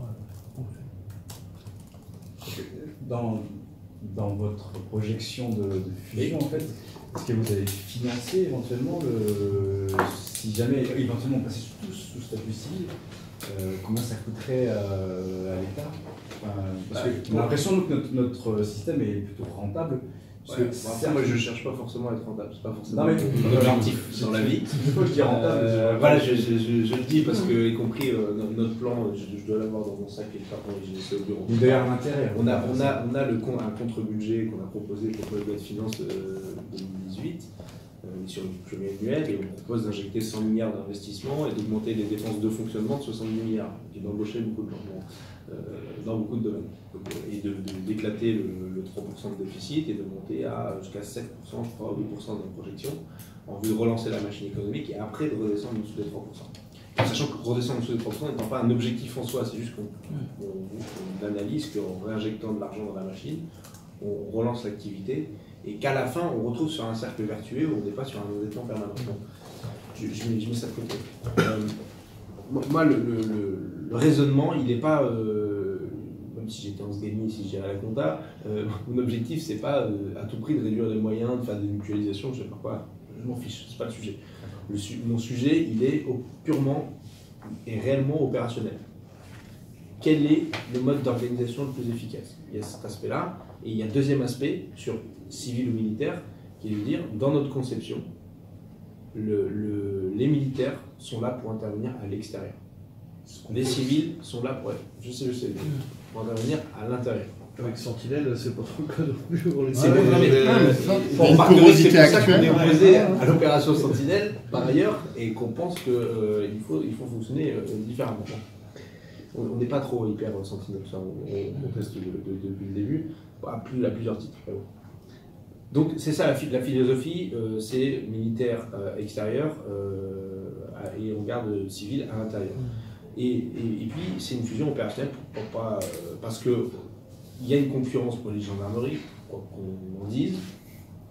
Elle est toujours là, même si ça travaille ensemble. Je crois qu'elle est surcouchée. Je sais. C'est ce que j'allais dire. La concurrence, ça se fait à très haut niveau. Nous en bas, Après, sur le terrain, on se dit à moyen et haut niveau. à moyen et haut mais niveau. ceux qui ont les pieds sur le terrain, Oui, mais ils n'ont pas le luxe de se faire la gueule. Voilà. Non, mais je le sais ça. Mais du coup, les structures, elles ont leurs importances. Vous-même, vous m'avez défendu la structure en tant que telle de la gendarmerie avec ce côté opérationnel. C'est ce qu'il y a derrière. Bien sûr, Moi, je poursuis le raisonnement à l'échelle du ministère de l'Intérieur sur la mission de police. Déjà qu'il y a la guerre des polices au sein de la police, si en plus on rajoute une guerre police-gendarmerie qui existe, qui est amoindrie, parce que maintenant, je pense que tout le monde a compris que s'il y avait un bug entre police et gendarmerie sur une grosse affaire, tout le monde s'en prend plein la tête, donc ça vaccine aussi un petit peu.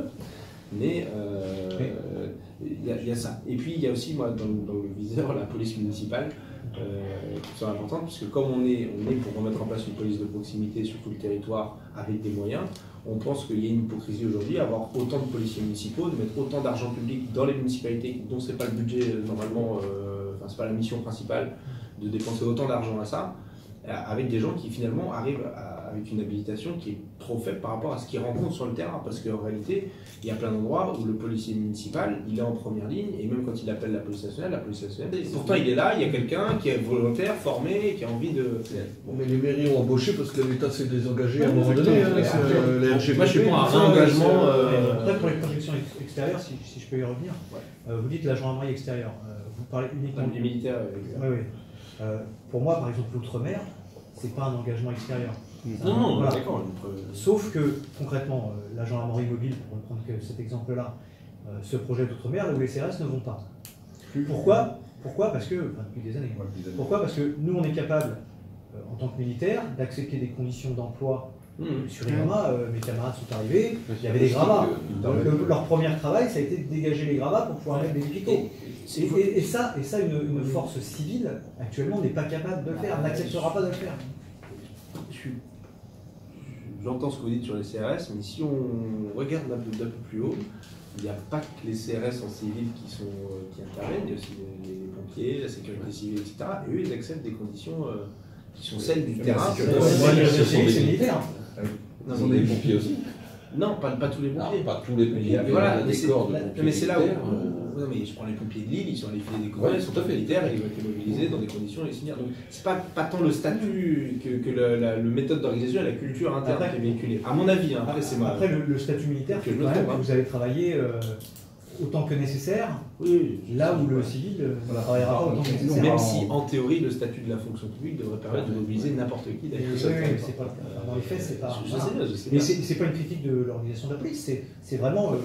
Actuellement, c'est deux modèles différents. Parce qu'en termes d'effectifs, sur une zone identique, si vous implantiez un commissariat de police ou une brigade de gendarmerie, c'est sûr au début il va falloir faire une caserne pour des logements de fonction pour les gendarmes, mais en termes d'effectifs, ça va être quand même double voire triple. On va regarder ça de près, je ne sais pas si c'est double ou triple.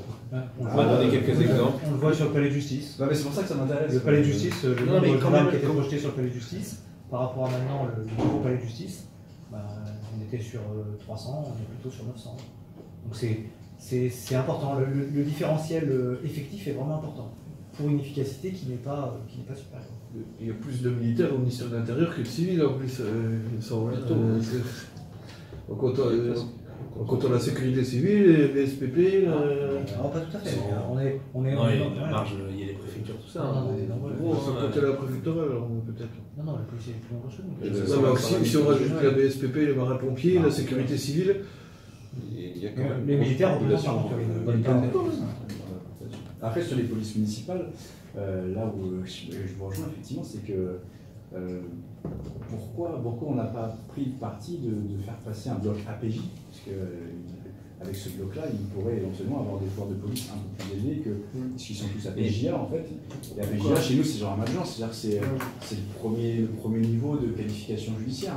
Le bloc APJ pourrait être intéressant pour cette population. Au départ, il y a un partage des habilitations parce qu'il y a un partage des métiers et des tâches, très clairement. Voilà ce que c'est en train de dévoyer un petit peu à la fois. Et donc moi, c'est pour ça que je dis, quand je dis sortir de l'hypocrisie, je choisis mon expression. Je ne suis pas pour qu'il n'y ait plus de police municipale. En réalité, c'est plus précis. Même pour la gendarmerie, on n'est pas pour fusionner intégralement la gendarmerie. Police municipale, on est pour laisser les ASVP et les gardes champêtres. Ces deux grades-là qui puissent continuer à être embauchés parce que c'est une mission particulière qui rend. Voilà.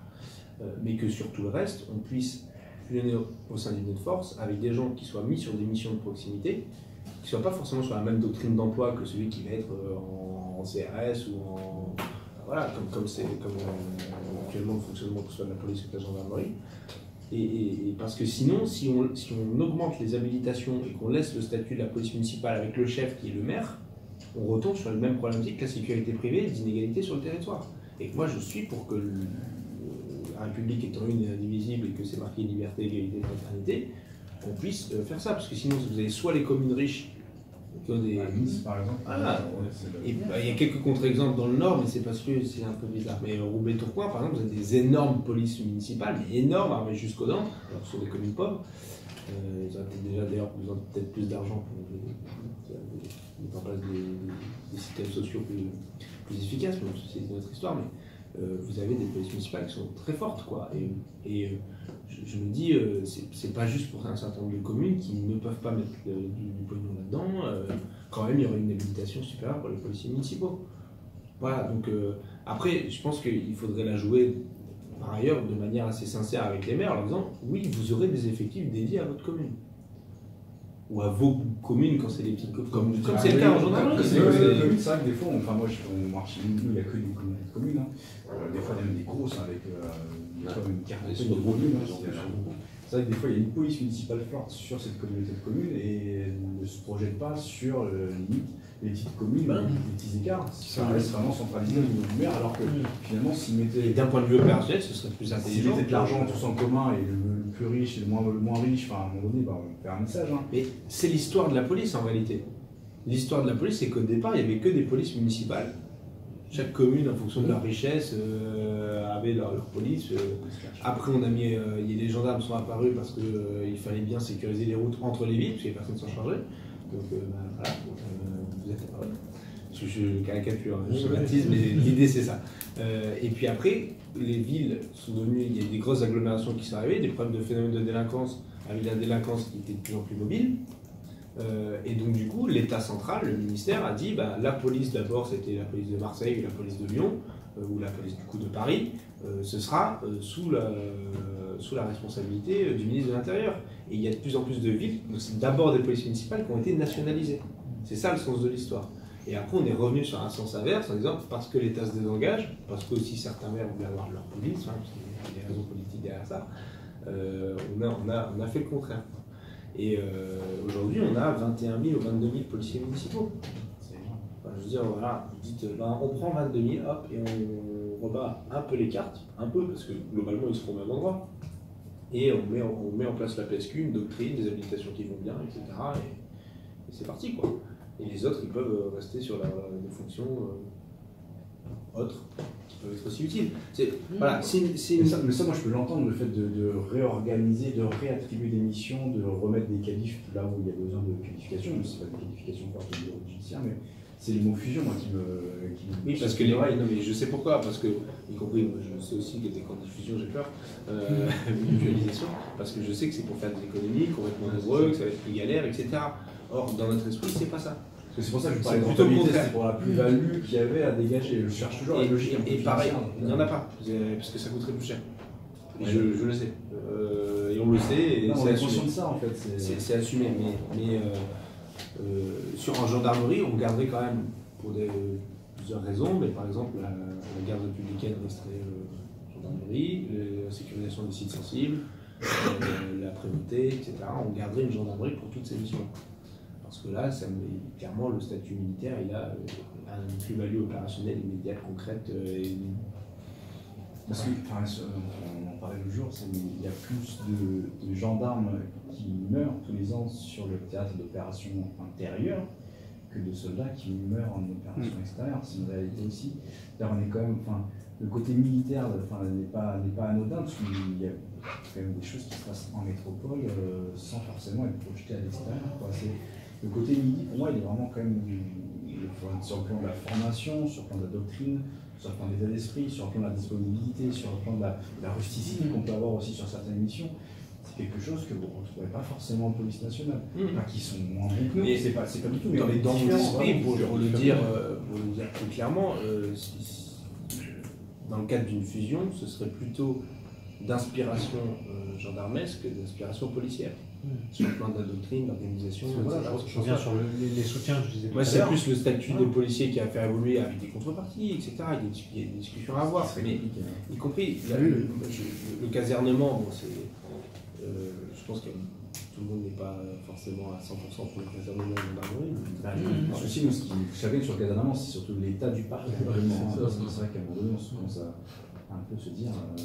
Un des axes de la police de proximité qui a été analysé par les sociologues, c'est qu'il faut que le policier soit ancré sur son territoire, qu'on lui donne à surveiller, et qu'à un moment donné, la question du logement, pour se loger soi-même, peut être un frein pour le policier. Et il n'a pas de caserne, lui. Et donc, du coup, il y a des policiers qui vont dire je ne vais pas faire cette mission-là parce que sinon, moi, je suis à 40 km, puis j'ai pas envie de croiser les gens, etc. Donc, il y a des évolutions à faire de mentalité, mais je vois des points positifs côté gendarmerie et aussi des points positifs côté police. Après, voilà, je pense qu'on sera en capacité de faire une force civile qui puisse être mobilisable, qui ait une structure qui soit moins tubulaire et moins guerre interne. Et qui fonctionne tout aussi bien. Parce qu'il n'y a aucun aspect négatif à la militarité. Ok, il y en a, bien sûr. Il y en a. On pourrait parler du temps de travail, on fait des heures. On était engagé sur Notre-Dame-des-Landes, par exemple. Mes camarades, en 7 jours, on fait 110 heures. C'est juste hallucinant. Quand vous faites 20 heures la première journée et 19 heures la deuxième, forcément. On est en train de faire la loi de règlement et on a vu que sur les heures supplémentaires, ça équivalait à 13 000 TP. Voilà. Sachant que la gendarmerie, en son organisation, refuse toute amélioration sur le système. Donc oui, pour nous, il y a à travailler sur le sujet.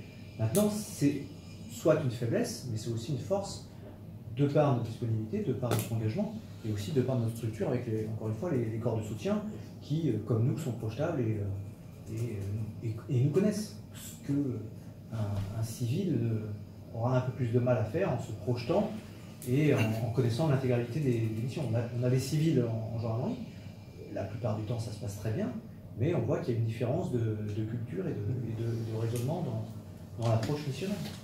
Souvent, c'est pas contre la police ou contre les civils, c'est juste que l'organisation militaire, le statut militaire fait que voilà, on ne se pose pas de questions ou un petit peu moins de questions. Quand on y va, voilà, il faut y aller. Ça ne nous empêche pas de râler quand il y a besoin de râler. Mais voilà, ça ne nous empêche pas de râler ou de dire les choses. On pourrait vous parler de l'évolution qu'il y a à faire dans le dialogue interne de la gendarmerie, il y aurait beaucoup de choses à dire. Maintenant, c'est pour le côté missionnel, pour le côté purement opérationnel, le statut militaire, c'est un avantage. Honnêtement, ma conviction, c'est que quand je vois les pompiers non militaires, les pompiers à Lille, c'est des professionnels. Les professionnels, même les volontaires, c'est des gens qui, par leur culture interne de fonctionnement, sont mobilisables, même s'ils ont des horaires, si un jour il y a besoin d'eux, machin, ils seront là, ils viendront, etc. Ils vont aller faire les feux de forêt l'été. Mais parce qu'ils ont un peu d'esprit. C'est un statut particulier. Il est civil, mais c'est quand même un statut particulier. Moi, je pense qu'on peut travailler un statut qui soit particulier. Il y a plein de statuts particuliers à construire. Je pense à l'administration pénitentiaire et ils ont tout à fait le service public chevillé au corps. Pendant les mouvements, ils sont allés tous donner des renforts d'ailleurs. Si on intègre au pass, nous aussi. Avec nous aussi, mais si vous en êtes d'accord, on pourrait essayer de se revoir. Pour que vous puissiez me pointer vraiment, enfin un à un, les points forts que vous voyez à la militarité, les points faibles que vous y voyez aussi, comment un fonctionnement civil pourrait reprendre le relais prendra l'exemple d'une caserne, et puis on verra comment ça peut marcher avec des civils. Mais c'est vrai que dans l'idée de la fusion, de toute façon, il y a un point essentiel. Il y aura tout d'abord la phase de transition, mais au-delà de ça, il y a l'aspect formation qui, pour nous, est complètement essentiel. Quand vous dites que vous êtes chevillé au corps sur certaines positions de la militarité, ben c'est ça qu'on veut aussi un peu influer dans la formation, pour que ce soit justement pour à la fois les policiers et cette future force unifiée. Vous avez évolué. Non, mais nous, on est beaucoup policiers avant les syndicats. Ouais, de toute façon, si vous étiez civil, vous voyez les syndicats. Même si c'est pas. Enfin, voilà, je dis ça et je n'ai pas forcément des points d'accord à 100% avec les syndicats de police, hein, comme une possibilité, mais on a des discussions. Et puis une démocratie professionnelle. Donc, Et, par contre, je reviens sur la vision que vous aviez voilà, des militaires à l'extérieur et des forces civiles à l'intérieur.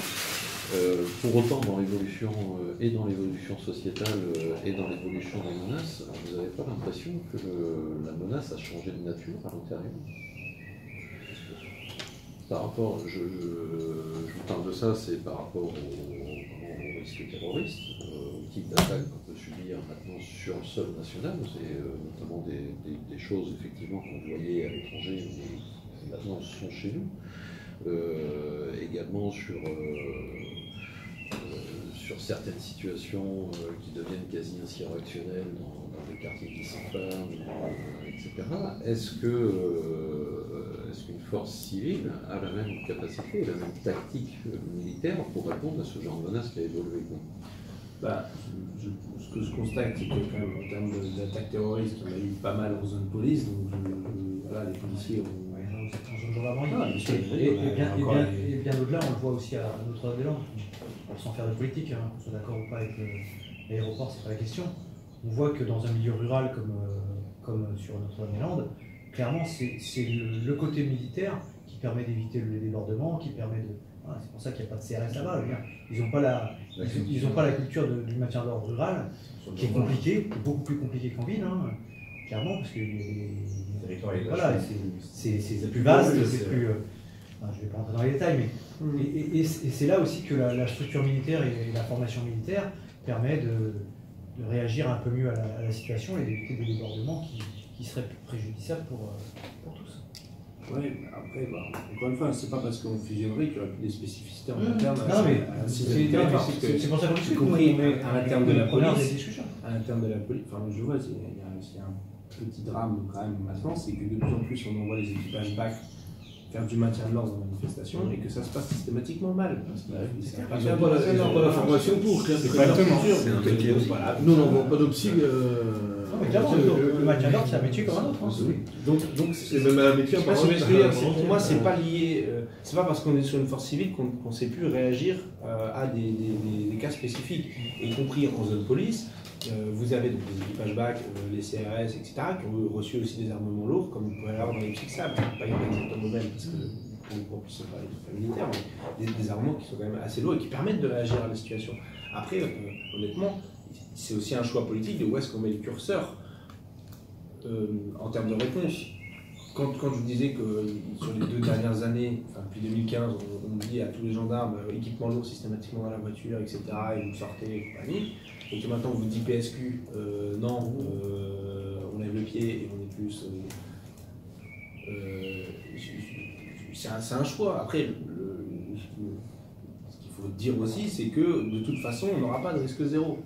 Je sais que c'est compliqué à dire, parfois à entendre, etc. Mais on ne peut pas tout éviter, tout arrêter, etc. Ok, il faut faire le maximum. Mais est-ce que les moyens qu'on déploie pour faire le maximum, est-ce qu'ils ne sont pas parfois un peu exorbitants au vu du risque et de la menace, justement? Et que est-ce qu'on ne ferait pas mieux en se concentrant plus sur des missions de proximité, etc. Parce que moi, je me suis beaucoup travaillé sur le texte lutte contre la sécurité, lutte contre le terrorisme et renforcement de la sécurité intérieure. Et par notre comportement, on augmente le niveau de violence et de réaction, on donne aussi des arguments à nos adversaires, on les légitime. C'est-à-dire que quand vous combattez le terrorisme, l'idée d'un islamisme radical, c'est que eux, ce qu'ils disent, c'est la République ne vous reconnaît pas, ce sont nos ennemis, etc. Et donc, à partir du moment où on commence à suspecter tout le monde, on leur donne du grain à moudre. Ah, regarde, toi, tu t'es fait arrêter pour rien parce que tu avais une grande barbe, une djellaba, etc. Tu n'as pas lu de bouquin. Tu vois, on a raison, ils ne veulent pas de toi en République, etc. Voilà. Et donc, il faut faire attention à ça parce que c'est là-dedans que ça se passe. Donc, c'est une bataille idéologique et culturelle. Donc, quel message on envoie? Si on veut faire une République des suspects, il ne faut pas s'attendre à ce qu'il y ait moins de tensions et moins de violence dans la société. Il y en aura plus.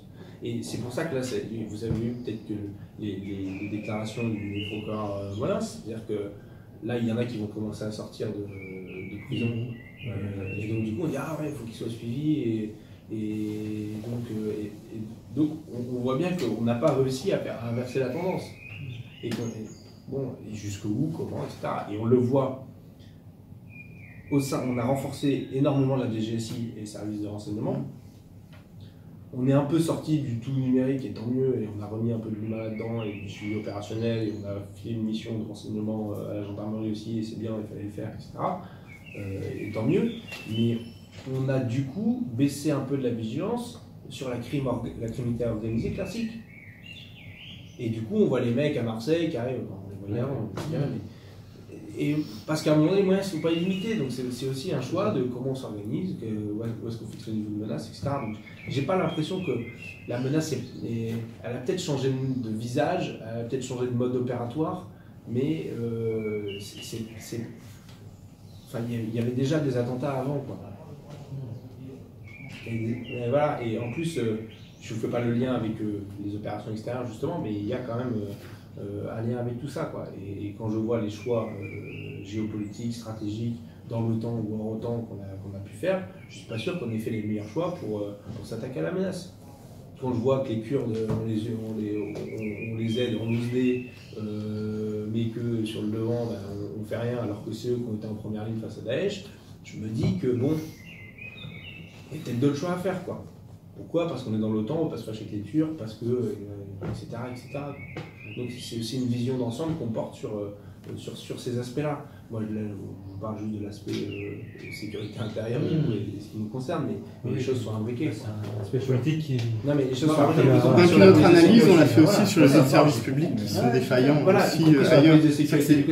En retirant de plus en plus de services publics dans certaines zones géographiques, automatiquement, on a laissé aussi les policiers et les gendarmes gérer tout. Vous parliez tout à l'heure des actes administratifs qui vous reviennent.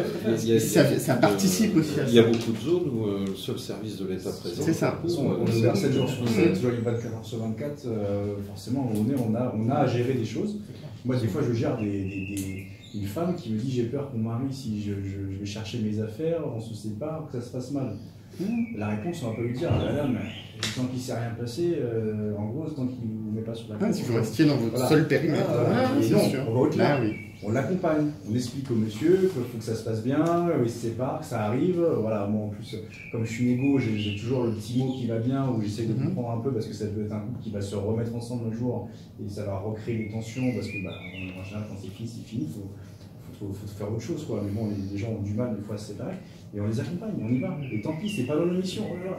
Mais si, parce que vaut mieux prévenir que guérir, et en général, quand on a ce genre de comportement, les gens comprennent que pour eux, c'est pas quelque chose qu'on fait en plus de nos missions. C'est nos missions, parce que c'est du contact, parce que on aide les gens, c'est du service public, même si on pourrait les envoyer bouler, quoi. Donc, on fait. Non, mais concrètement, on en discutait hier du coup avec toujours les chercheurs, c'est qu'ils disaient que vous avez beau mettre la plus belle police de proximité que vous voulez du monde, ça fait pas forcément chuter le niveau de la délinquance. Okay.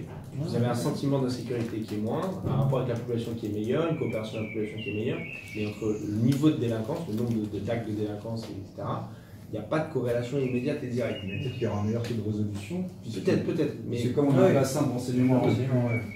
Mais en fait, sur parce que la Pol Prox, on l'a essayé un peu avant, il y a eu quand même des petites études, et ils ont remarqué qu'il y avait parfois des baisses de la délinquance, parfois pas, avec des doctrines assez similaires, des moyens, des effectifs supplémentaires très forts, etc. Parce que dans les éléments qui sont criminogènes, les causes de la criminalité, elles sont multiples, elles ne sont pas juste attenantes à ce qu'il y a un policier à côté ou pas. C'est un peu plus complexe que ça, quoi. Et c'est pour ça qu'on dit que de toute façon, notre politique de sécurité, elle s'insère dans une politique plus globale de maillage des services publics en général, politique éducative en particulier, création d'emplois. Enfin voilà, on sait très bien que les conduites qui vont pousser enfin, tout ce qui est les causes de la criminalité, les inégalités sociales, c'est une cause de criminalité. Donc, résorber les inégalités sociales, ça permet de lutter contre le crime. Pas non plus tomber dans la caricature en disant que tous les pauvres, du coup, sont des délinquants en puissance, hein, parce que les riches sont des délinquants en puissance, je ne vais pas mettre en tête.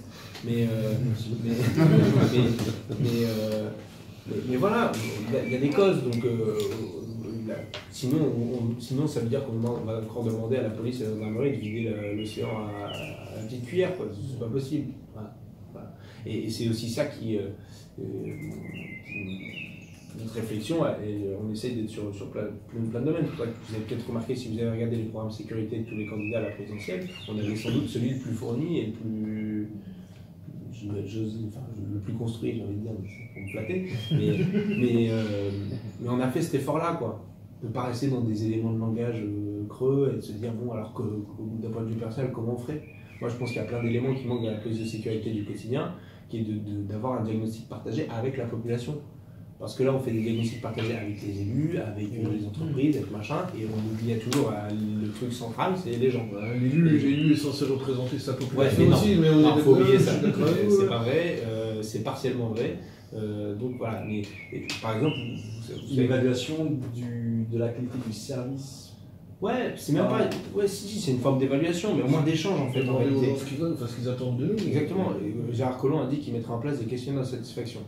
Il faut voir quelle forme ça prend. J'espère que ce sera scientifiquement cadré par ailleurs, pour que ça puisse être utile pour l'analyse, pour vous, sur le terrain, pour tout le monde. Et que ce ne soit pas rattaché à une évaluation financière de carrière. Ou de sanctions pour la carrière. Parce que souvent nous, on est pour l'évaluation. Enfin, chacun, d'ailleurs, le citoyen, quand on leur dit évaluer, c'est bien. Mais sauf quand ça a des conséquences derrière, on ne sait pas trop si on maîtrise. On sait très bien qu'actuellement, depuis tout ce qui est fonction publique, dès lors qu'il y a une évaluation derrière, c'est pour sanctionner. Il y a souvent ce rapport entre les deux. Eh oui, il ne faudrait pas. Alors que des fois, un très bon agent peut être mal évalué, mais en vrai, il travaille très bien. C'est juste qu'il est dans des situations qui font que.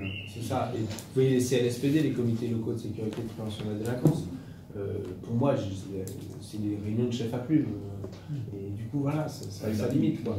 J'ai l'impression qu'ils en sont venus, je crois, d'ailleurs. C'est toujours en vigueur en réalité. Et voilà, moi je suis pour que ces comités locaux, par exemple, à la fois on y envoie les personnes de terrain et pas les grands chefs, qu'un coup de temps en temps, une fois par an, on envoie les grands chefs parce que voilà, il faut bien qu'ils se voient, c'est bien. Mais les gens de terrain, c'est eux qui ont discuter entre eux. Hein. Et puis qu'une fois par an, on puisse faire une plénière avec les gens. Donc, voilà la situation de la délinquance sur le secteur, qu'est-ce que vous en pensez parce que des fois, il y a des trucs tout bêtes, et vous le redécouvrez parfois quand vous faites des missions de contact, que c'est plus parce qu'il y a un lampadaire où la poule est plus changée dans la rue, qui fait noir, que les gens se sentent en insécurité, et pas parce qu'il y a eu 4 cambriolages. D'ailleurs, ils ne savent même pas forcément qu'il y a eu 4 cambriolages, vous le savez, vous pensez que c'est ça la priorité. Et par contre, passer l'info et dire, ben voilà, on améliore on réduit le sentiment d'insécurité par de la discussion, des échanges, etc. Mais là, du coup, il y a 2 points là, qui sont importants. C'est vrai que, par exemple, c'est-à-dire que quand j'étais sur le parquet de Gap, en 05, une fois par an, le procureur réunissait ses OPJ. Ses OPJ, tous, une grande salle, et on avait une émulation entre le parquetier, qui donnait donc sa directive pénale, et après, il y avait un échange entre les OPJ de terrain. Voilà. Maintenant que je suis sur Digne-les-Bains, c'est plutôt les chefs de service qui sont OPJ chez nous de fait. Et quand il y a des questions-réponses, ils ne pratiquent pas, donc il n'y a pas d'échange, donc forcément. Et puis nous, on voit, c'est dommage parce qu'on aurait pu améliorer ça, et puis au final, ça remonte, alors pour faire une réunion, des machins.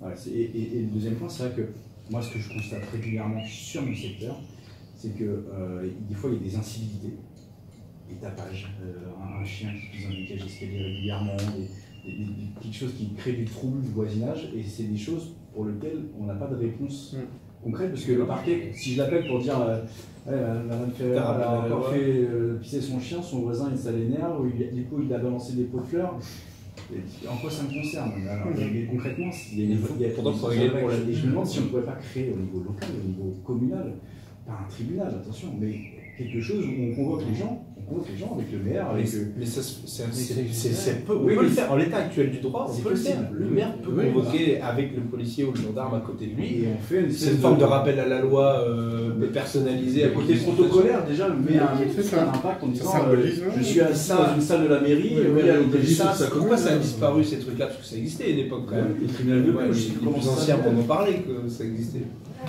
Mais c'était efficace. Oui, c'était efficace, mais on le fait plus parce qu'aujourd'hui ça ne permet pas de faire un bâton dans une case. C'est pas faux. Voilà. Oui, non, c'est sûr. Mais nous, Ce en qui ne termes rentre pas dans une case n'existe pas. En Il termes ne doit de- pas exister. en termes de tranquillité ou de quiétude, mais c'est ça qui niveau- fait. Bien au centre de mission. Voilà. Le parquet, il est trop haut pour voir ce genre de choses. Et nous, pourtant, ça va créer de l'intervention. On va intervenir tous les 4 matins sur un différent voisinage qui, au final, au niveau pénal, on n'a pas forcément la réponse. C'est sur le fil. Mais pour le coup, il y a un vrai travers, c'est qu'il ne faut pas croire qu'on va tout résoudre avec le code, le code pénal. Et il y a une tendance quand même à vouloir tout pénaliser dans le pays. Il y a des gens qui, effectivement, on a tous vécu ça à titre personnel, mais vous à titre professionnel aussi. La personne qui dit ouais, il y a mon voisin, il met le son à fond, est-ce que vous pouvez venir? Mais vous avez sonné à sa porte pour dire que qu'il y avait le son, parce que peut-être qu'il se rend pas compte que le son est trop fort. Ah bah non. J'ai fait ça. Après, s'il dit ouais, mais la dernière fois il était violent, machin, bon là c'est notre histoire, mais c'est juste ça. Il faut savoir aussi que nos opérateurs, la nuit, ont une petite tendance à nous faire sortir plus facilement, même s'ils n'ont pas forcément envie, mais on sait très bien qu'un raté sur une intervention, ça peut avoir des conséquences aussi. Alors, c'est pas le salut, ils sont opérationnels, mais bon, il peut y avoir des ratés sur quelque chose, et maintenant on évite. Ça, c'est le climat général, c'est le sentiment d'insécurité qui est Mais tel parce que que le non, moindre mais à la raté, limite- en plus, vous sera ciblé en disant Bien que sûr, vous pas mais intervenu. à la j'ai limite, pas fait intervenir, Dans le doute, on fait quoi. Mais Non, mais c'est ça. ou alors, Et il qu'il y manque- ait un sentiment de crispation il hein, demande- de la société dans son Pour ensemble. pouvoir justifier d'être sorti, parfois j'imagine qu'on essaie de judiciariser. Or, peut-être que le cas de figure, ok, il y a un tapage, l'autre n'a pas appelé, n'a pas dit son voisin, on se déplace quand même. L'action, moi, ce que je dirais aux policiers ou aux gendarmes qui ont ce cas de figure-là, c'est de dire au type, d'abord de lui dire, mais avant de nous appeler, la prochaine fois, votre faites voisin, quoi. bien sûr. Et vous verrez, ça se passera en plus mieux la prochaine fois, quoi, parce que vous aurez établi le contact avec lui. Non, Vous aussi, mais vous pouvez faire des certainement. contacts. Les gens, maintenant, on a un peu de mal à se parler. Non, mais c'est pour ça que c'est une sorte de rôle de médiation aussi. Hein. La police et les gendarmerie peut avoir ce rôle. On en fait vraiment tous les jours, et c'est pas quantifié pour le coup. Tout ce qu'à l'accueil gère un plan social, il va peut-être prendre 2 plaintes dans la journée, on va dire bah, il a pris 2 plaintes. Et au final, il aura passé sa journée Au téléphone, au ou téléphone accueillir ou à des gens. l'accueil avec des gens qui ont des problématiques, des réelles problématiques. Alors on les oriente ou des choses qui ne concernent pas, mais le temps qu'on va passer à discuter avec elle, peut-être qu'elle aura elle-même la solution à son problème et elle va nous remercier. Et ça, il n'y a pas de bâton. C'est ce que les anglo-saxons, dans leur système de police de proximité, ont appelé la police de résolution des problèmes. C'est-à-dire, si un policier a un problème qui lui est présenté, même si ce n'est pas de son domaine de compétence, il va essayer de trouver une solution, de trouver un interlocuteur pour pouvoir solutionner. C'est exactement ça. Mais c'est votre culture, mais c'est pas forcément toute la culture dans ton ministère. Mais c'est énergivore par contre, et c'est Oui, oui, quantifié. Et c'est usant pour les personnels qui, Oui, parce que Oui, quand ça répète, quand ça revient. Mais On du a coup- l'impression de voir toute la misère du monde défiler. Du coup, pour que ça C'est vrai que ça, fonctionne, c'est- il faut que ce soit mis comme étant un objectif par la hiérarchie. C'est-à-dire, je Ouais, vous c'est demande que ce soit un objectif et je vous demande plus de me rapporter 50 plaintes ou je sais pas quoi et les chiffres qui viendront à la fin, ce sera les chiffres qui viendront et puis on verra. Clairement, ça fait partie de nous des choses qui font que les gendarmes de brigade n'ont qu'une envie de partir des brigades pour aller ailleurs. C'est quelqu'un une qui répétition fait de. carrière en brigade, moi c'est ce que je fais. C'est C'est du désert, ça devient vraiment maintenant fait que marginal. finalement, voilà. Le brigadier, c'est le généraliste, il doit tout savoir faire, tout le temps, en fait, c'est ça. Hein, c'est tout ça, en fait. On y arrive, mais après, voilà, c'est une question aussi d'envie. Après, le jour où on n'a plus l'envie, c'est vrai que c'est compliqué, mais voilà, des fois, il faut quand même qu'on garde ce côté service public, ce côté accueil, ce côté on discute avec les gens. Et il faut que ce soit quelque chose qui soit valorisé. Voilà, pas quelque chose qui soit non, mais ça, c'est pas notre domaine. Mais c'est pour ça que la PSQ, C'est pour le coup. l'analyse, elle est bonne. Hein, l'analyse, Ça elle fait est bonne. partie de la PSQ. C'est vraiment quelque chose qui était. Et c'est clair que la faiblesse des autres services publics pose un problème, y compris dans là, si demain vous étiez obligé de résoudre un problème, le truc c'est qu'à un moment donné, vous ne pouvez pas tout résoudre. Par contre, trouver le bon interlocuteur pour le résoudre, ça c'est jouable. Mais si l'interlocuteur il n'existe pas, c'est compliqué pour nous aussi. C'est un truc c'est que parfois nous on a des problèmes de gens qui sont dans des sites fixes ou des femmes à reloger suite à des violences conjugales. Ouais, c'est samedi soir, c'est le week-end, il n'y a personne au bout du fil, la bref c'est compliqué parfois, on le voit. Hein. Je ne dis pas qu'il n'y a pas de permanence, mais des fois c'est compliqué, mais des fois on sent qu'on embête les gens. Et on est vraiment le dernier rempart, et derrière, vraiment quand les gens se débrouillent même à trouver une chambre d'hôtel avec le maire dans la commune, qui va être financée par la commune, mais c'est pas plus cher. Alors on a fait notre taf, on a l'impression d'avoir aidé quelqu'un. mais en plus c'est valorisant par exemple de faire régler la situation. Nous ça nous arrive de s'arrêter au bord de la route et d'aider un mec qui est en train de changer un peu. C'est encore des choses qu'on arrive encore à faire. Alors on dirait mais si jamais il crève l'après ou que le pneu est mal fixé. Vous êtes responsable du coup. Mais on peut pas réfléchir comme ça. Je suis pas rentré. Voilà, mais Service public. on le fait encore. Vous disait tout à l'heure, l'équité et le service Et public. on a l'impression d'être utile. Parce que c'est ça le but du jeu, on est rentré pour être utile, on n'est pas rentré pour faire autre chose. Hein. Sinon on change d'orientation pro, mais il faut valoriser tout ça. Parce qu'on n'est pas que là pour être au bord de la route, matraquer. Voilà. Parce que c'est pareil qu'on matraque sur un secteur, c'est vrai, on n'aura plus de rance derrière. Ah oui. Donc il faut trouver quand même le point d'équilibre. On va traquer quelque part si vous voulez. Non, mais quelque chose qui. Une infraction grave et génératrice d'accident. Voilà. Le mec qui fait la brosse, qui n'est pas sur des lignes blanches. Voilà. Quelqu'un qui est un petit peu au-dessus, on n'est pas des machines. Donc, Il y a des gendarmes, regarde, il n'y a encore pas longtemps, il y a des gendarmes qui ont été condamnés parce qu'ils avaient baissé le taux, le seuil pour revenir dans une contravention. Et puis pas, ils ont été condamnés. Voilà. C'est un peu con, je l'ai vu lundi il y a 2 semaines dans mon immersion avec le psy. Oui, mais ils ont fait souffler plusieurs fois la personne, peut-être que là, là, ils ont fait souffler que 2 fois et la dernière mesure, c'est un faux en fait. Très clairement. Ah oui, d'accord. Voilà, pour abaisser dans le bon sens, Voilà. pour la personne. Pour que la personne ne soit pas trop condamnée ou mais permis alors qu'il y avait un. Légalement parlant, rien ne vous empêche de faire souffler la personne pendant 1h30 jusqu'à temps que le taux descende. Ça va, il pose qu'il a Par contre, inventer un taux, ça part qui a besoin du ça part permis. d'un bon sentiment. Et au final, on se rend compte que. Il vaut mieux faire souffler 15 fois la personne en attendant plutôt que d'inventer un taux. Ouais, non, inventer c'est pas bien. Oui, non, mais voilà, d'accord. Mais bon, mais voilà, la c'est démarche. Non, mais c'est un peu, y compris là, moi je l'ai vu. Pourquoi ils peuvent faire ça? Parce qu'on est à Bézieux, comme vous connaissez, à côté de Lille. Il est 1h30 du matin, il ne se passe pas grand-chose, et donc on peut passer un peu de temps avec la personne. Oui. Même cas de figure en ville de police, le mec il se prend une rentrée de permis, fin d'histoire, c'est plus l'usine. Nous on a encore artisanal. Et ça enlève une dimension du gendarme et du policier qui est pourtant déterminante dans la reconnaissance professionnelle et l'estime de soi et de son métier, c'est le discernement. Après on revient dans votre exemple, on revient au problème d'organisation de la police, où il y a beaucoup de strates, beaucoup de choses, ce qui fait qu'au bout de l'échelle, sur le terrain concrètement, un commissariat à 300, vous allez avoir un véhicule ou 2 véhicules le week-end. Et ça, c'est dû à leur faiblesse d'organisation, sans dénigrer leur travail ou leur volonté. C'est que vraiment, ils ont tellement d'intermédiaires, c'est tellement dissipé dans les fonctions que... Après, leur secteur et peut-être... Ils sont spécialisés, c'est bien, mais c'est aussi leur faiblesse. C'est-à-dire qu'être spécialisé dans un domaine ne vous permet pas de faire autre chose. Nous, on est généralistes, parfois peut-être un peu trop, mais voilà, c'est pas vraiment le même système d'organisation. Et c'est aussi plus facile pour nous parfois de nouer le contact sur nos secteurs gendarmerie que sur leur secteur aussi à eux. Oui, bien sûr. Voilà, mais c'est pas impossible. Je veux dire, c'est à partir du moment où on commence à s'arrêter, à discuter avec certains jeunes, au début c'était un peu réfractaire. Je me rappelle une phrase où c'était à l'époque de Nicolas Sarkozy, où la police de la vocation avec les jeunes. Moi, quand j'étais en psy en Clermont-Ferrand, dans l'après-midi, on allait jouer au foot avec les jeunes. Non, mais sur le temps de sport, mais on allait jouer au foot avec les jeunes. Les policiers, c'était pas sur leur temps de travail. Non, sur le temps de sport.